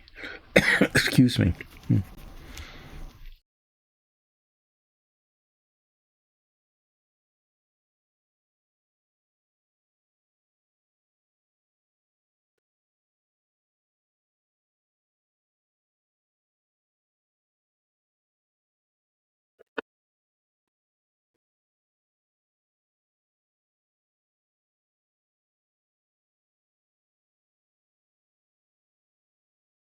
I think I'll be able to go ahead and prime these. I don't know how much additional modification it will take to make it all work.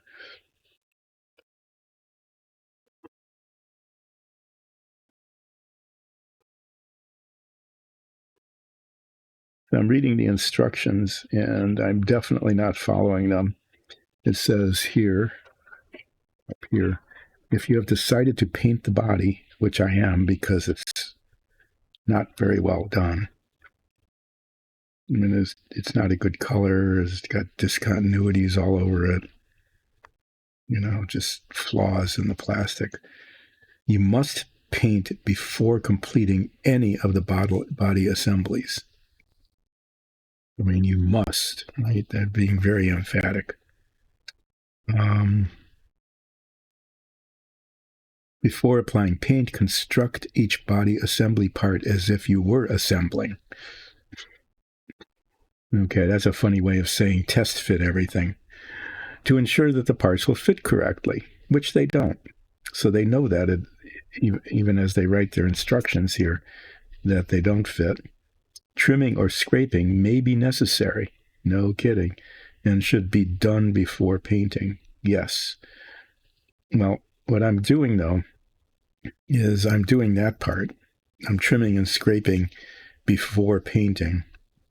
But I am not doing the must paint before completing any body assembly because then you would just end up with a mess, like with the bulkhead I was working on before, where the bulkhead didn't fit.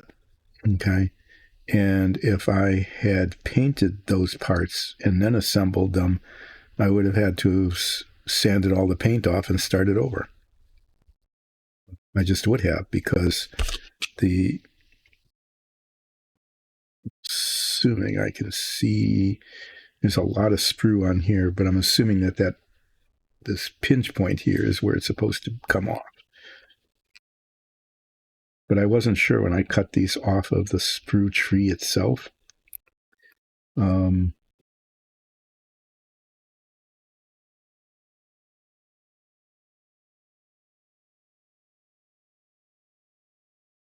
You're going to have enough points to be able to do that soon, to get the spells.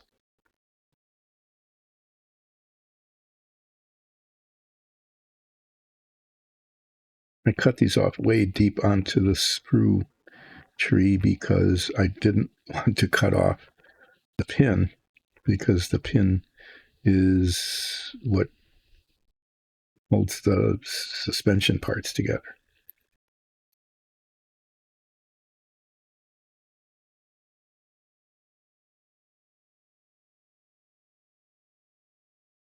And I couldn't see very well when I was cutting them off where they were, because once again, the chrome plating just got so much in the way. All the shininess it just kind of disguises, the shininess just sort of disguises parts, the shape of the parts.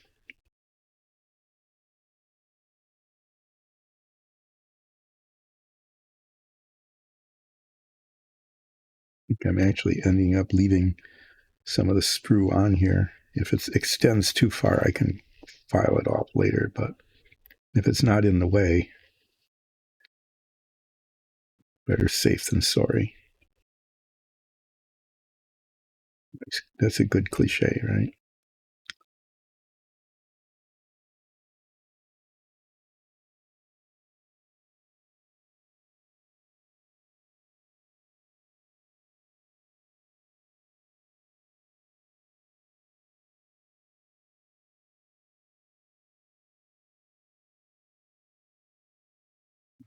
This one's pretty much ready.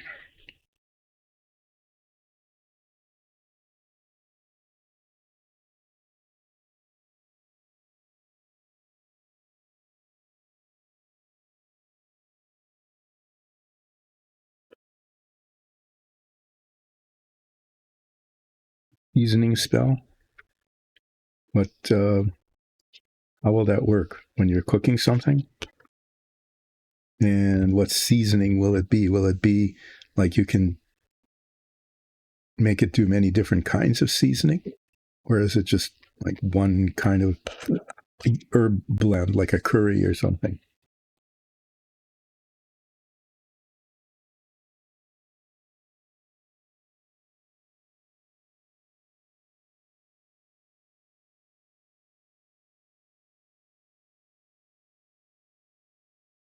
Ah, okay. In our show, Zoria is a master cook and is able to conjure up all sorts of herbs and sometimes spices, which is kind of fun. We had a lot of fun when we were in a sewer and the stench was kind of overwhelming. Is we made these masks and she gave us all oregano, and that was to mask the odor. It's kind of fun doing that.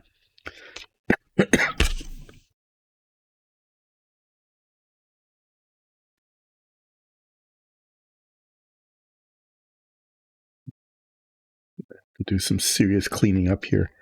I've got little speckles of chrome plastic all over the place.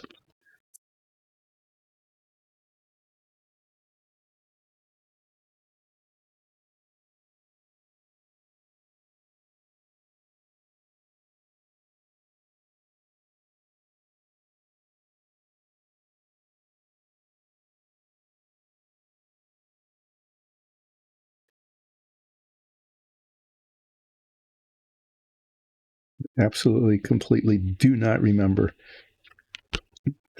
taking all of this time on all of these little bits when I built this back in 1966 or so. If a pin didn't fit in a hole, I probably like scraped it down with a single-edged razor blade or something. Okay. Yeah, sweeten your food. Why not? So I think that's pretty good. If you know, that's really true. If you have seeds in a growing medium, especially for the herbs that you need, the plants that you need for your spells with some frequency, you can just grow your own, and then you know that you've got a supply of them. That makes a lot of sense to do that.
And this one too, I'm going to leave rather than trying to scrape all of that sprue off, because I can do that later. I want to make sure the spindle's long enough. I'm just going to file it down so that it matches the rest of the spindle, so it's not just a protuberance.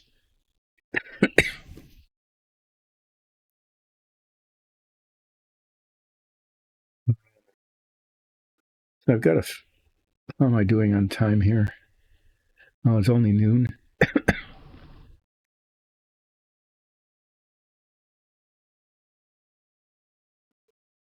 Okay, if you have a sweet tooth, why not be able to conjure up your own sweetener?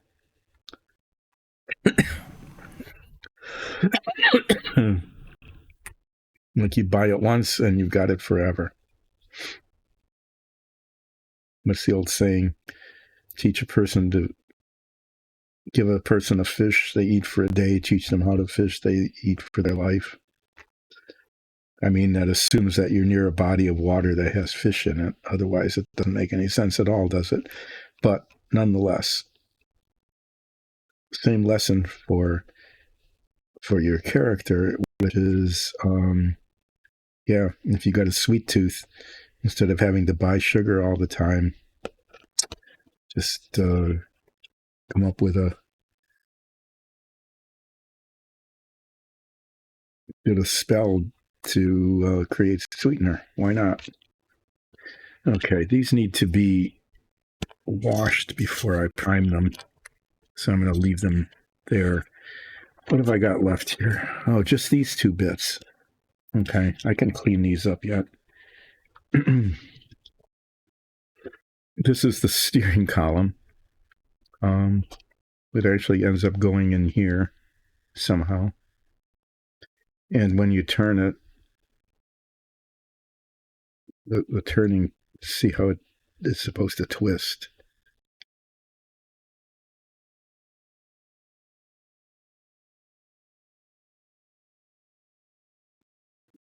It's going to work. My guess is that it's not, but it's part of the model. So there it is.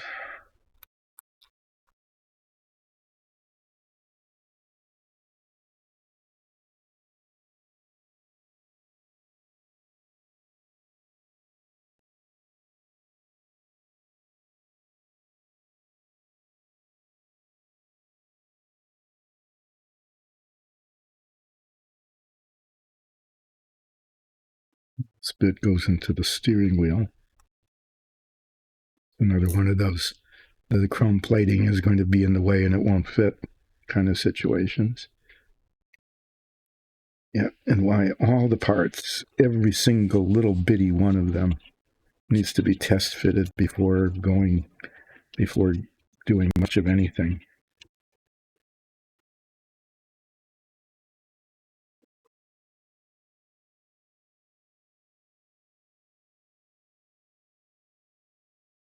Because they don't fit.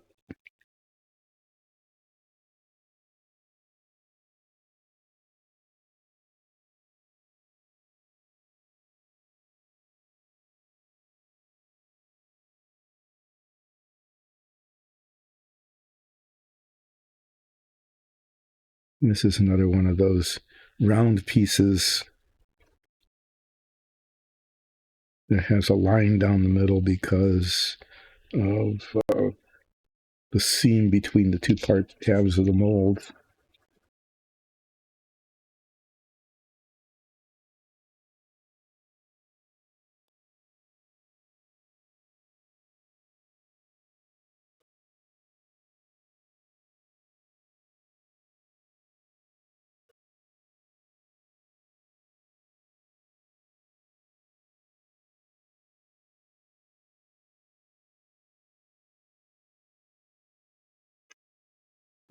You know, are your other party members going to laugh about that?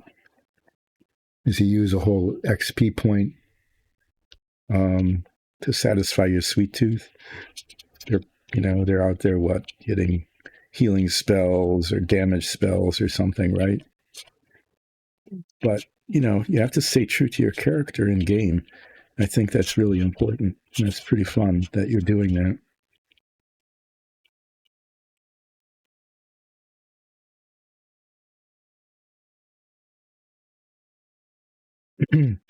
In sanding off the most of the chrome, as I said over and over again, the chrome is not like evenly applied. There are bubbles in it and raised bits and dips. It's not smooth.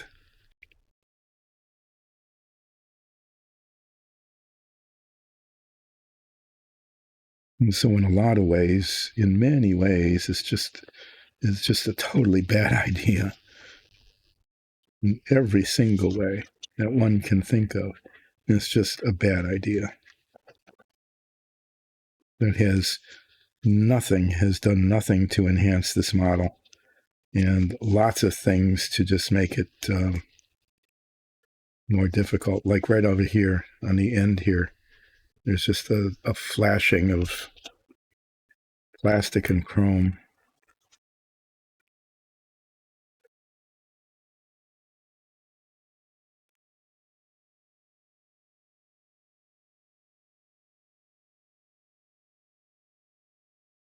Okay, well, now we've entered the time period where there is a possibility that this phone call that might come, it might come today, and it might be any time between now and 3 or 4 hours from now. If it happens, I need to answer it. And it's getting late enough, I think, in the stream that if I have to answer the phone call, I'll just end the stream early. So just as a heads up to everybody, that if that happens, and you probably won't hear the phone ring because this thing.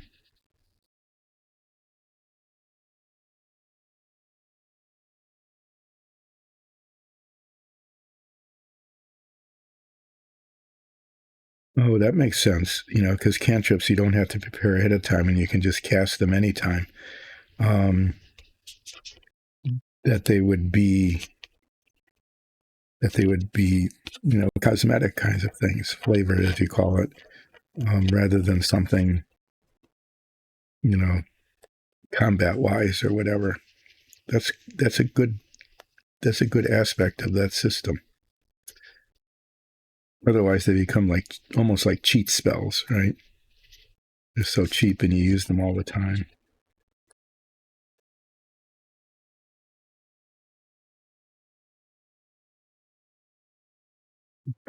Yeah. Well, okay. I'm not sure the sprues were attached on the ends.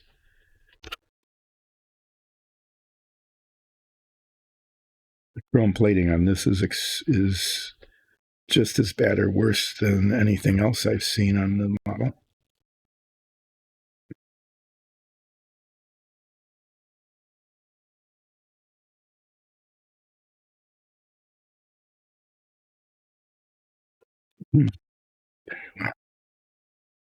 Nothing for it other than to just rub it down.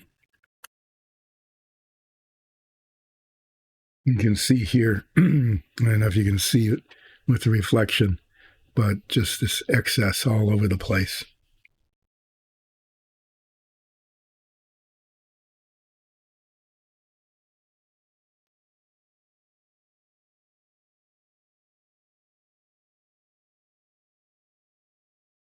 Okay, so you know them, and then once you know them, you just have to pay the mana points or the magic points to use them.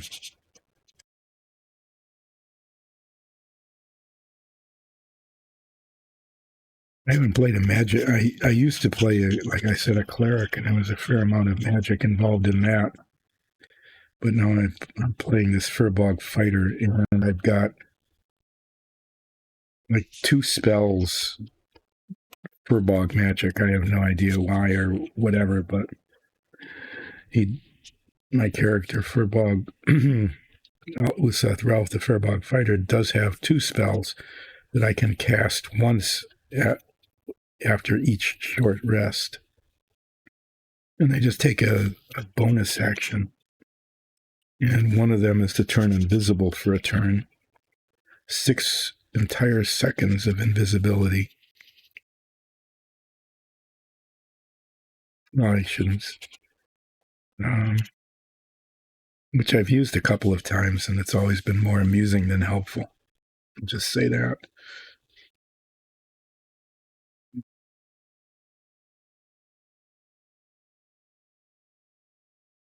But, sometimes, when you're doing a show, being amusing is a good thing, because then the audience can enjoy your mishap with you. In this case, yeah, it was pretty mishappy. The other spell I've got is I can disguise myself, which is kind of weird. I don't know why I would have that.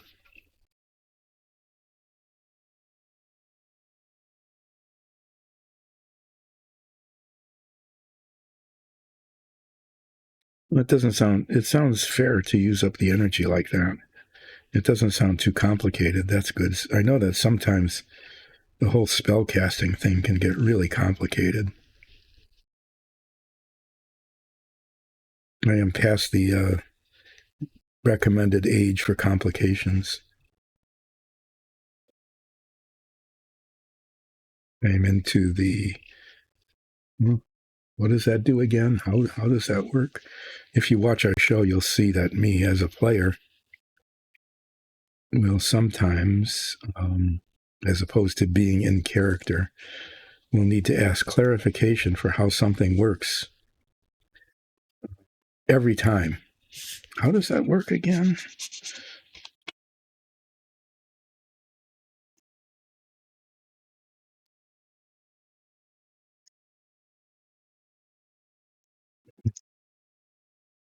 I can pretend that what I'm doing is trying to get clarification for the people watching the show, but I'll just be honest and say it's just that I don't remember how things work.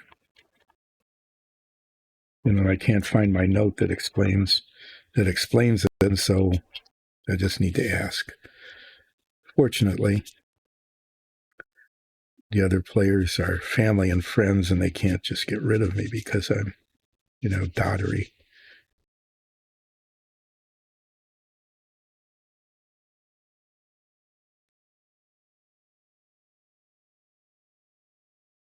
Let me explain that one more time. Yes, please. Thank you very much. It's been that way when we level up. When we level up, we increase our hit points or health points. And I can never remember how that works. Except this time I did. But it didn't matter because we just leveled up a little while ago. And I remembered how to change my HP. It's a D10 plus my Constitution modifier. D10 plus 4 added to whatever I had before. But remembering that was in vain.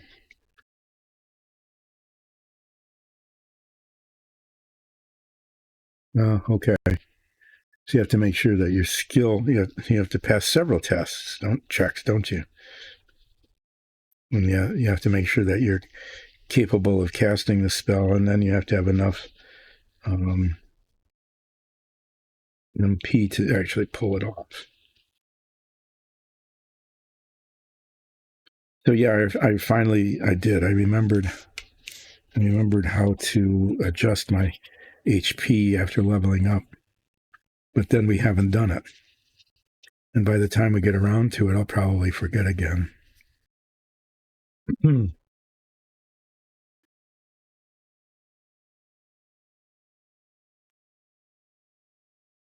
At least I'm remembering I'm forgetting.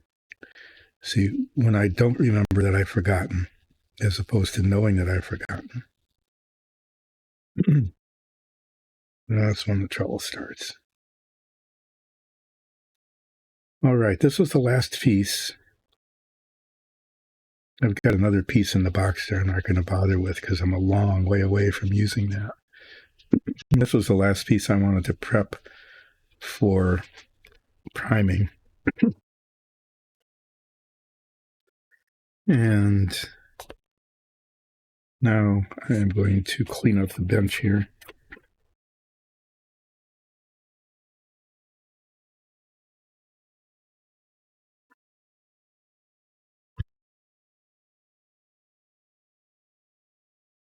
And then I'm going to clean up the parts.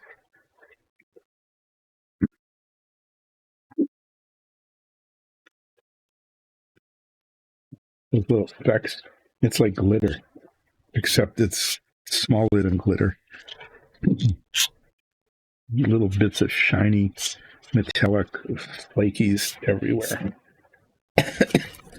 Now it's all over my hands.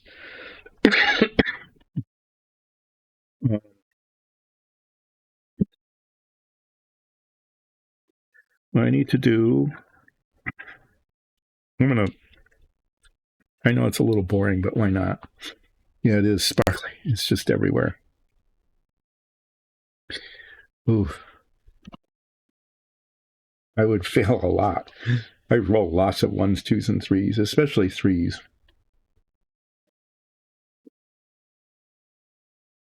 So these parts need to be primed on both sides. And so what I do is I get myself, whoa, leg fell asleep. That was not, sorry, I didn't feel good at all.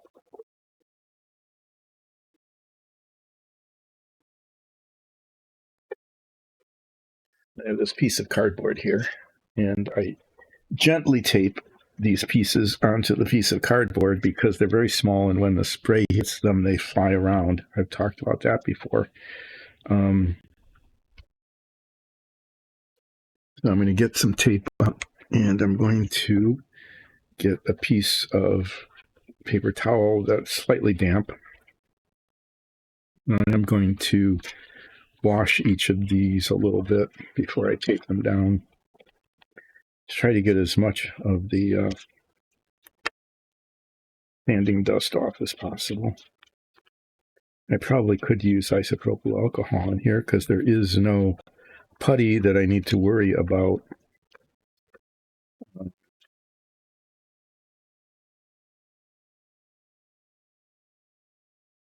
There, that's the top. I'm really annoyed by this. It's look at it. It's like wrinkly.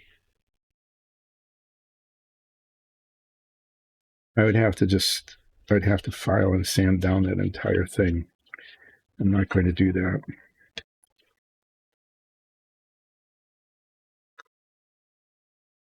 So these need to be primed on both sides because most it needs to be painted on both sides. So what I usually do is I prime the bottom part that's least visible first, so that if there's a flaw in the priming, if the primer gets, after it's dried and I flip the part over, if the primer gets disturbed in some way, flawed, it's on the part that's least likely seen.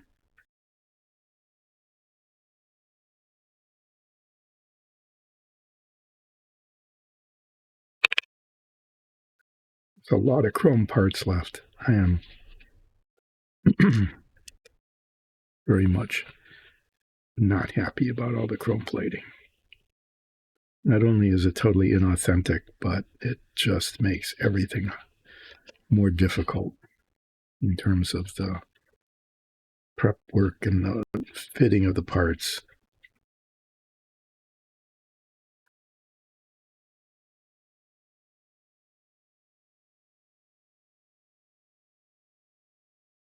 You'll notice that the steering arm is asymmetric. It was the right side. because the car was built, the whole suspension is built asymmetrically, so that when it makes the left turns under high speeds, the right side of the car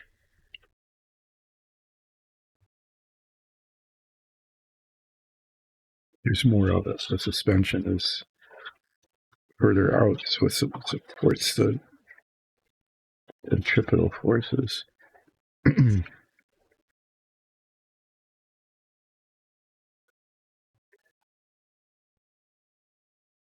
Just as a reminder, I'm not painting those because I'd filled in the little circles. I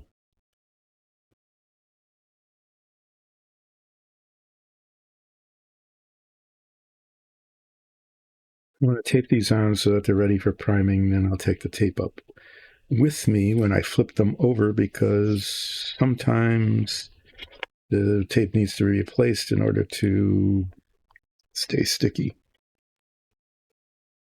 Try to keep them. Well, that has to go on here too. So this is the back. I want that to stay on there. Do the back first, and I'll flip it over. I almost got it wrong.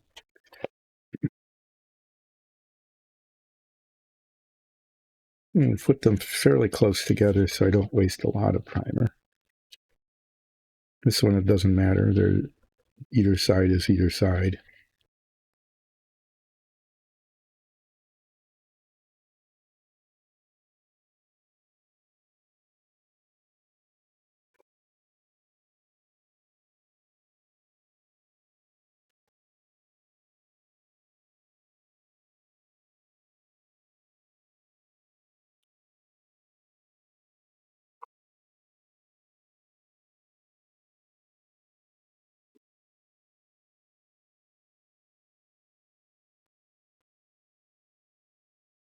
I'm looking at this and I just know there's this little bracket that holds the steering wheel on and the steering column. And that's the kind of thing that almost certainly gets lost, right? Always, that's the kind of thing that gets lost.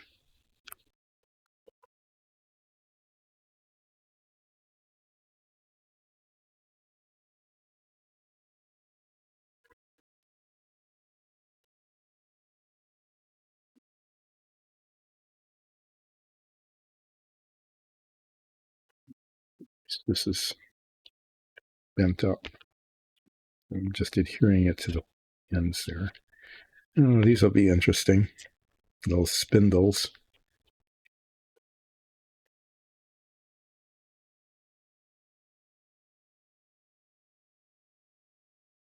Do the back first, and I'll try to adhere it to flip it over. Yeah, that's why I have these little containers. You've probably seen them in previous things like this. These little boxes that I use for little parts when I'm working on them, in between working on them, kind of, to keep them from disappearing.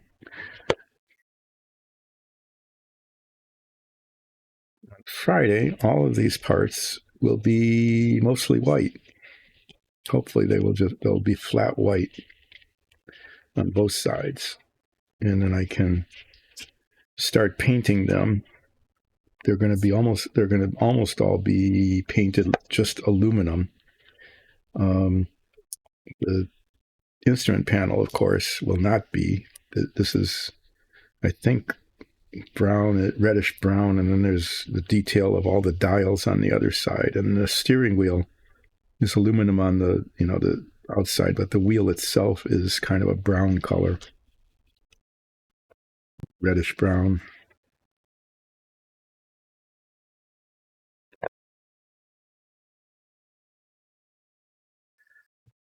So I'm going to put this here. And then when I flip it over, I'm going to have to put the tape here and here, because those are the points that adhere. Okay, well, all these parts, and it would have been these other two parts here if it weren't for these little round bits, the little round molding flaws that I'm going to try to get rid of. I'm going to do my best to make sure that these are thoroughly primed. And then the thing I'm going to be painting first is the inside of this so that I can tape it so I can paint the outside. All the rest of these things get installed onto this part of the body.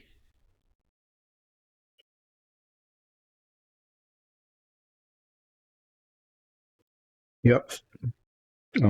Yeah, sometimes you'll see model kits, especially for sale, they're used and they've been opened and there's little parts missing. And unless you're able to fabricate the part yourself, I guess some people are able to do that, or you're lucky enough to find out just that part on the secondary market, you're just kind of messed up.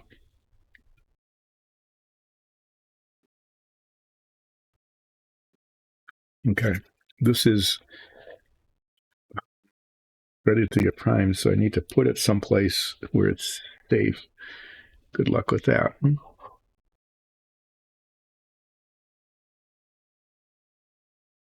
I've used up all my places that are safe. Yeah, I'm going to close this box and set it on top of that. There. Down. 12:30. I guess I can do a little bit of painting. Its radiator's ready to go. You can see the contrast.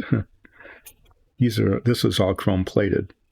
Okay. And you can just see how the engine was just not chrome plated and how much better it looks this way. And what I'm going to do with this now is I'm going to get some different shades of metallic. Sanding stuff out of the way. Move my mug out of the way. My painting things closer in.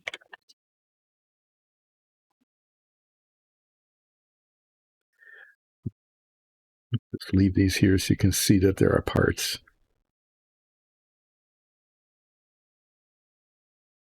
And I don't know how I'm going to go on this today. There are certain parts, like where the spark plugs are. Okay, I'm going to paint those darker color, kind of like the same color there. And then the rest of this, these raised parts here, just so that one can see them more clearly, I'm going to paint those white aluminum so that they're brighter. And then these other bits I'm going to paint dark. I think I will start. I have to put my head magnifier on for that. Raincoat spell. That's okay. That's a really practical thing to have. I'm in favor of that. If I could have one, I would have one. Okay, I'm just going to use, I'm not going to use steel. I'm just going to use dark aluminium. The contrast in color is kind of subtle. You can see it here. This is the dark aluminium, this bit there. And some of the chrome is showing through. I don't understand that. That's so annoying. Little bits of chrome. I guess I'm just going to have to leave it. If the chrome part isn't thoroughly primed, the paint doesn't adhere to it. I started talking about that earlier.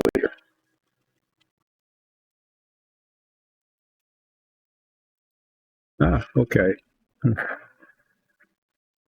So it not only tries to keep the rain off, but it could actually dry it later. That's cool.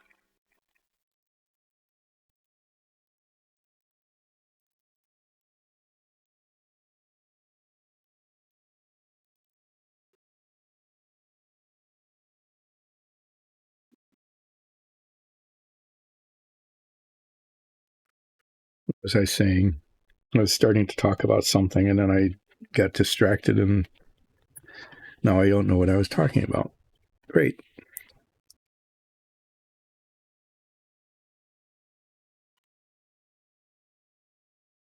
I guess that happens, doesn't it? Even to, it can happen to anybody. Tell myself that.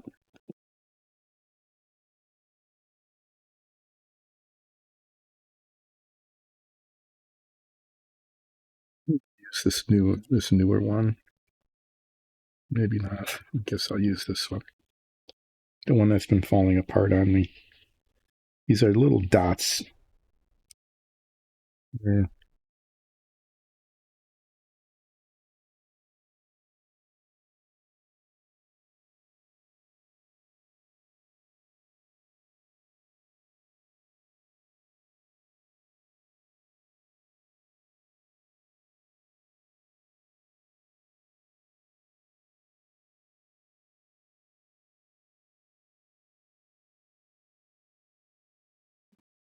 It's probably a huge waste of time.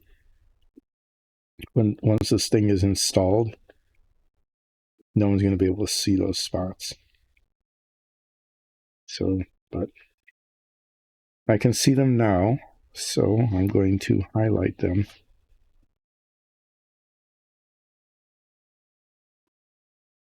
Putting a different shade of metallic paint on them.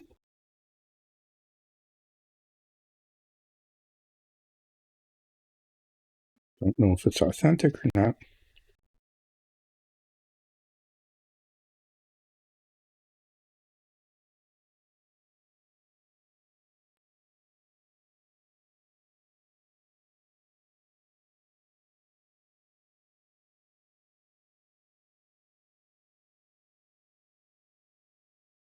Putting another coat on this because for some reason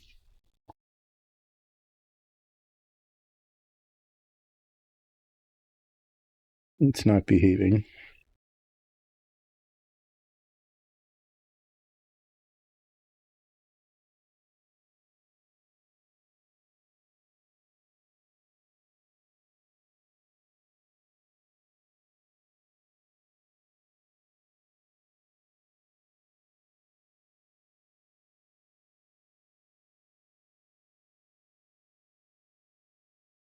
But at least I'm doing some painting here on what's supposed to be relaxing painting with Dyson Dungeons. Not much, but, a little bit.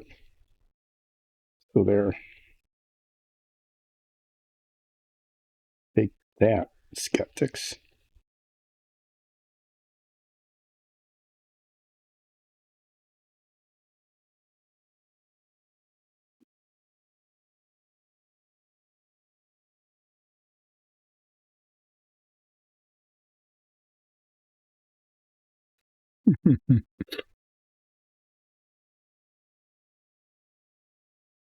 Bright colors.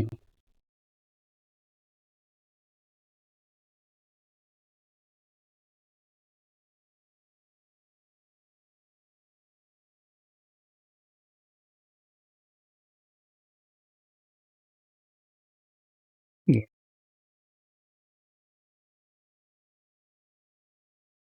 I'd squeezed out like one drop of paint. I've used practically nothing of it.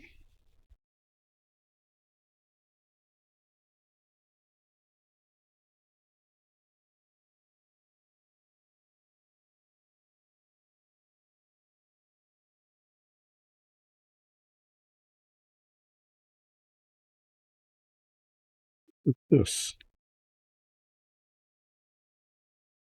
Okay, I never noticed that before. If there's a chunk of plastic there that shouldn't be there.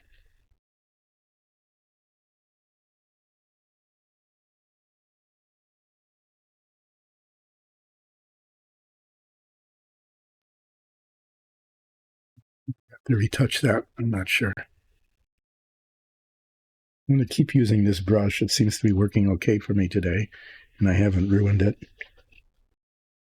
I'm going to be using white aluminum.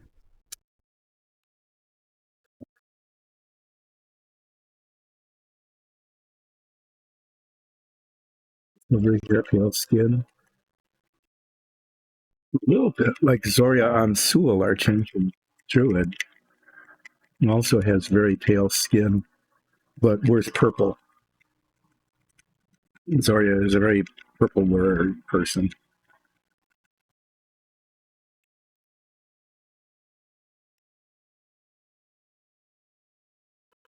This is a much lighter shade. And I think, again, it'll be kind of subtle, I think, in terms of the way it looks, but nice. I was very careful and managed to get paint on my pants. Nice. As I failed to be very careful.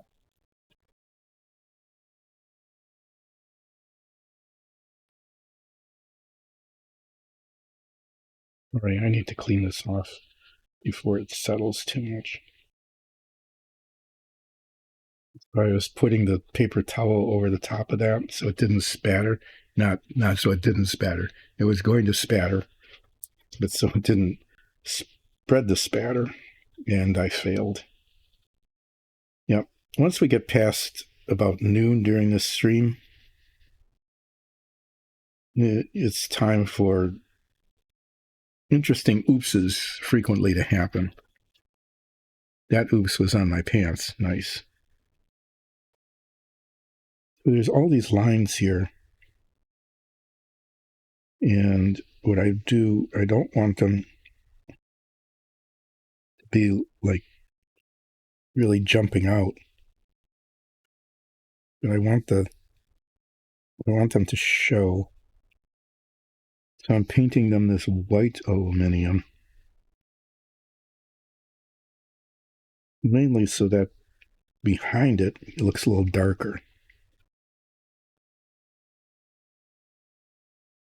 The thought anyway. By making these lighter, the rest of it will look darker. So the texturing, the detail that was molded in, just becomes a little bit more obvious.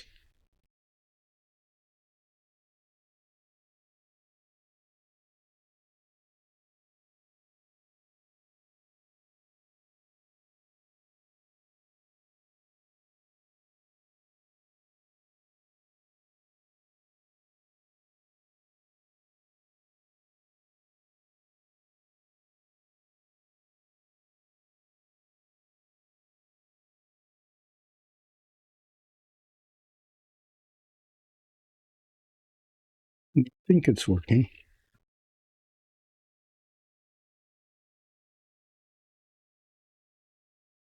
Doing the same thing on the banding here.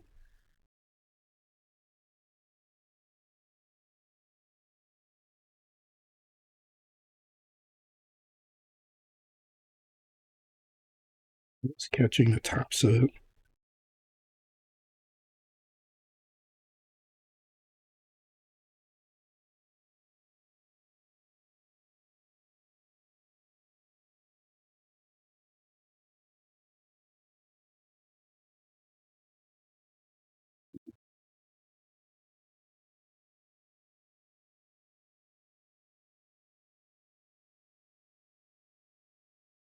Done with this. It would take me to pretty close to 1 o'clock. It would, more or less, which would be the normal quitting time or relaxing, getting rid of home plating dice and dungeons, which is what has happened today for the most part.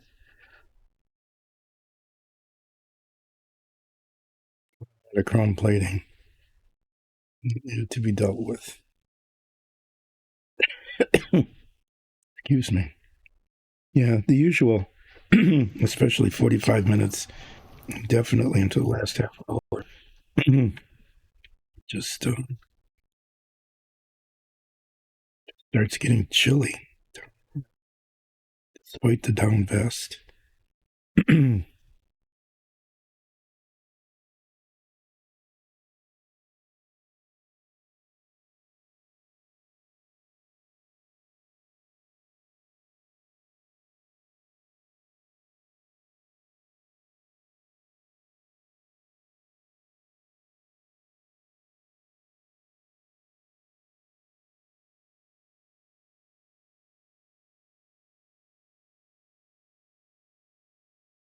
And then I start getting some drainage being slightly chilled.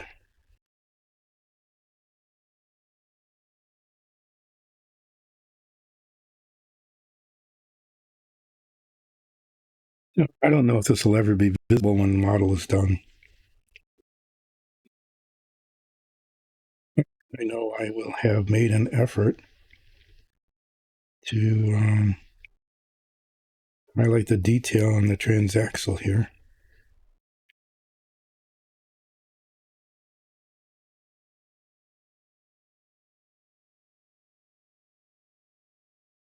Which might make a little difference in the appearance of it.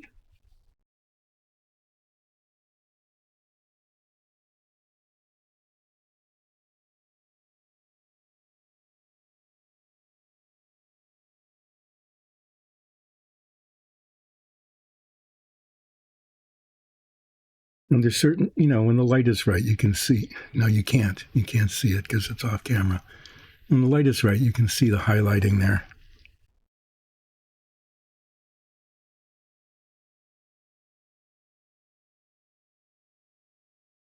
Well, you need to dry off after a shipwreck. Magical spell is a good way to do it because otherwise the seawater can ruin your clothing.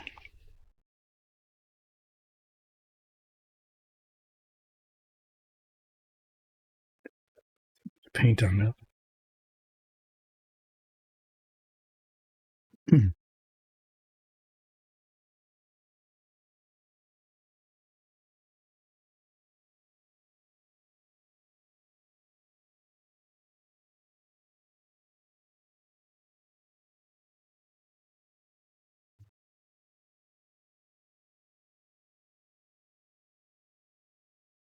Right near the end, things start going.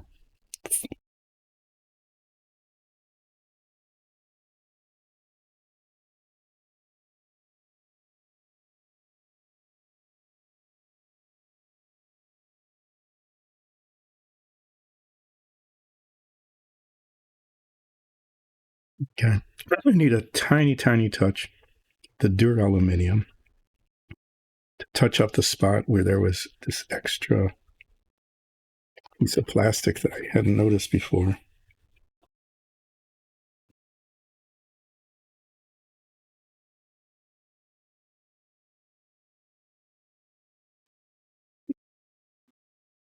Something. And then it was a big chunk.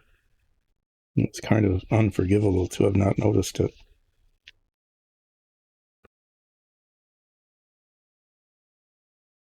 But there's a little spot there that needs to be painted this color, slightly darker color.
Yeah, sorry, I went quiet there. I was just doing some little tiny bits of touch up and just stopped paying attention to anything else.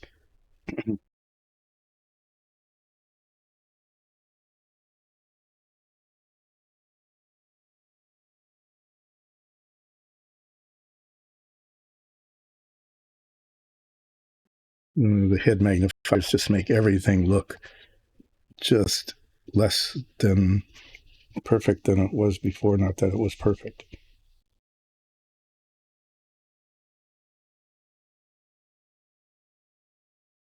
Okay. Now, it's kind of subtle, but I think you can see that the raised lines are now lighter than what was underneath. And the effect it gives is just that the it's darker underneath. Okay. You can see the contrast. And that's all I was going for there.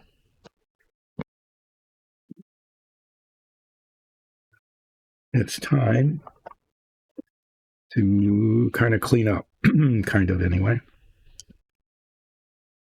This is a good brush. I want it to be very clean. I'm going to take these off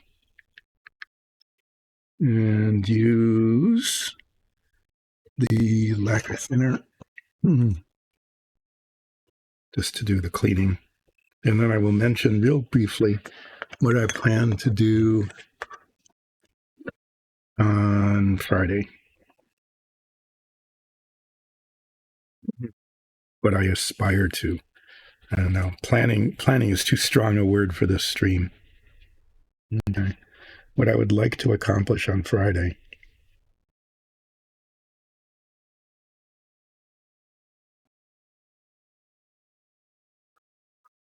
What does that keep? It is just constantly a problem there. I'm going to put a little bit more paint on that. This spot right here just doesn't, it's one of the more visible spots, and it just doesn't cover well.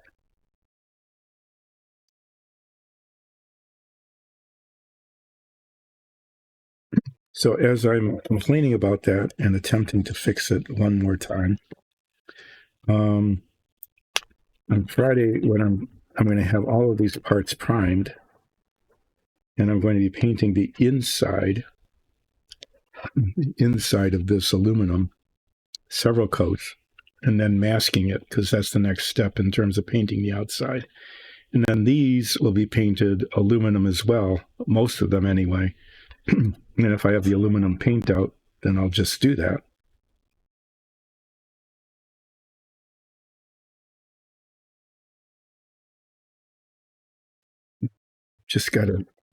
It's just not good. It is not good.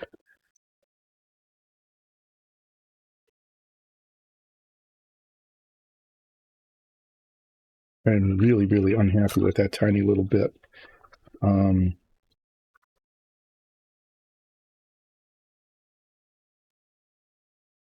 Getting some mostly used.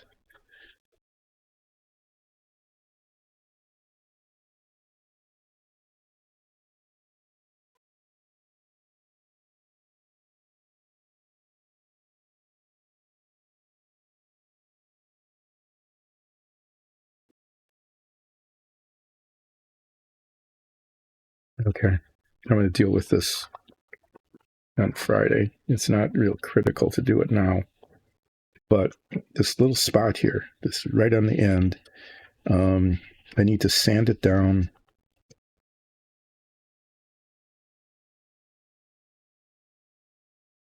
But it's down to the bare plastic on the whole thing, and then repaint it. And I think what's happening is that because underneath here, it's not uniform in terms of base color. It's turning out to be not uniform in terms of the overcoat. And so I'm just going to do this on Friday as well. And then I'll be able to assemble the engine. But I am very, very unhappy about that last part, and that shows quite a lot. Okay, so Friday, this stuff is going to be primed. I'll paint the inside aluminum. I'll paint these other parts mostly aluminum. The steering wheel, I'll find a color for it. I might start on the dashboard. I'm not sure. I'll finish assembling the engine once I sand this down a little bit more. and I'm just going to paint it right onto the bare plastic. It's okay if that's slightly different color than the rest of it, but I want the whole thing to be uniform, and it's not. Then I'll attach that and attach these, and I'll put this in the done box. Sand down these guys, and hopefully the circles will disappear so these can be primed and painted later. Yeah, just continuing to make tiny little bits of progress, being unhappy about how things look, and redoing parts that probably should have been left alone a week ago. And I'm going to finish up by trying to get this brush clean.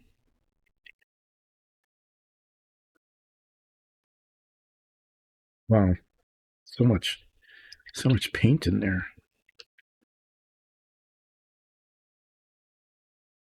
Wash it in water and it looks clean. And I swish it around in the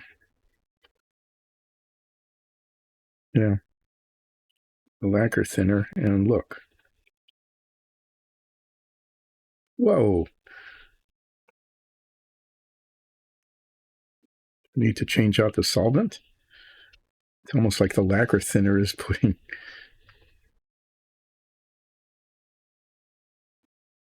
That's very weird.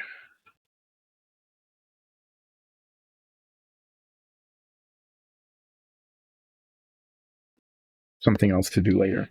If I keep messing around with stuff, it's just going to keep getting not better.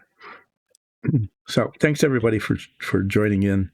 I'll be back on Friday, and I will hopefully, it's starting to look like maybe, things are coming together here. So, I'll be finishing up the engine finally, putting that in the done box, putting the radiator in the done box, finishing these up, just probably I'll be doing a whole lot of aluminum painting on Friday. And then, depending on how that goes, I'll be doing some taping on this part that you can't see. The inside is aluminum, the outside is green. I'll be taping the inside once the paint dries so that I can spray paint the outside. And then I'll be doing, the next week, on Monday, this will be painted maybe, in which case I can start doing some assembly on the, not completely, but some on the front suspension. Maybe I'll be able to do that. I'll see how that goes. If nothing else, I'll start taking more parts out for the rear assembly and getting those ready to go. Yeah. Things it'll come along. Things are coming along. I've got things happening here, which is better than nothing at all. Thanks again. I'm going to stop muttering like I usually do at the end of these streams. I just can't really find a good way to finish. It's like rock songs, like music. There's never any really good finish to it. It doesn't go bum like the end of a symphony or something. It just fades away. I've never really liked that. It always seemed like kind of a cheat. But that's what this stream is like. I just sort of mutter on until I finally just stop muttering and I go mutter. And I'm done. Thank you all for joining in. Thanks, Aman, for coming in and sharing more about the characters that you're all playing.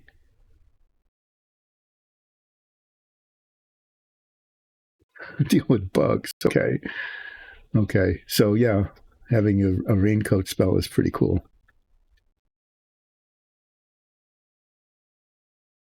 Oh, avoiding water and staying. Okay. Okay, those are two different cantrips. That's pretty interesting. Well, I'm going to come back and continue working on this little last bit, and hopefully that'll be done, and I just stop messing with it. Assemble, put the headers on, put the back end of the transaxle on, just so I can be done with that. I might just do this early on in the stream, to be doing that, and then I'll be painting a bunch of aluminum paint, and then we'll just see what the next steps are. A lot of it really depends on how well these parts fit together. And if nothing else, I've got the instrument panel. If I take this off, all this little detail, all these dials and stuff, I can spend a lot of time working on that. Thanks, everybody. I'll see you on Friday. Do your best to pronounce Wednesday correctly. Thanks again. See you then.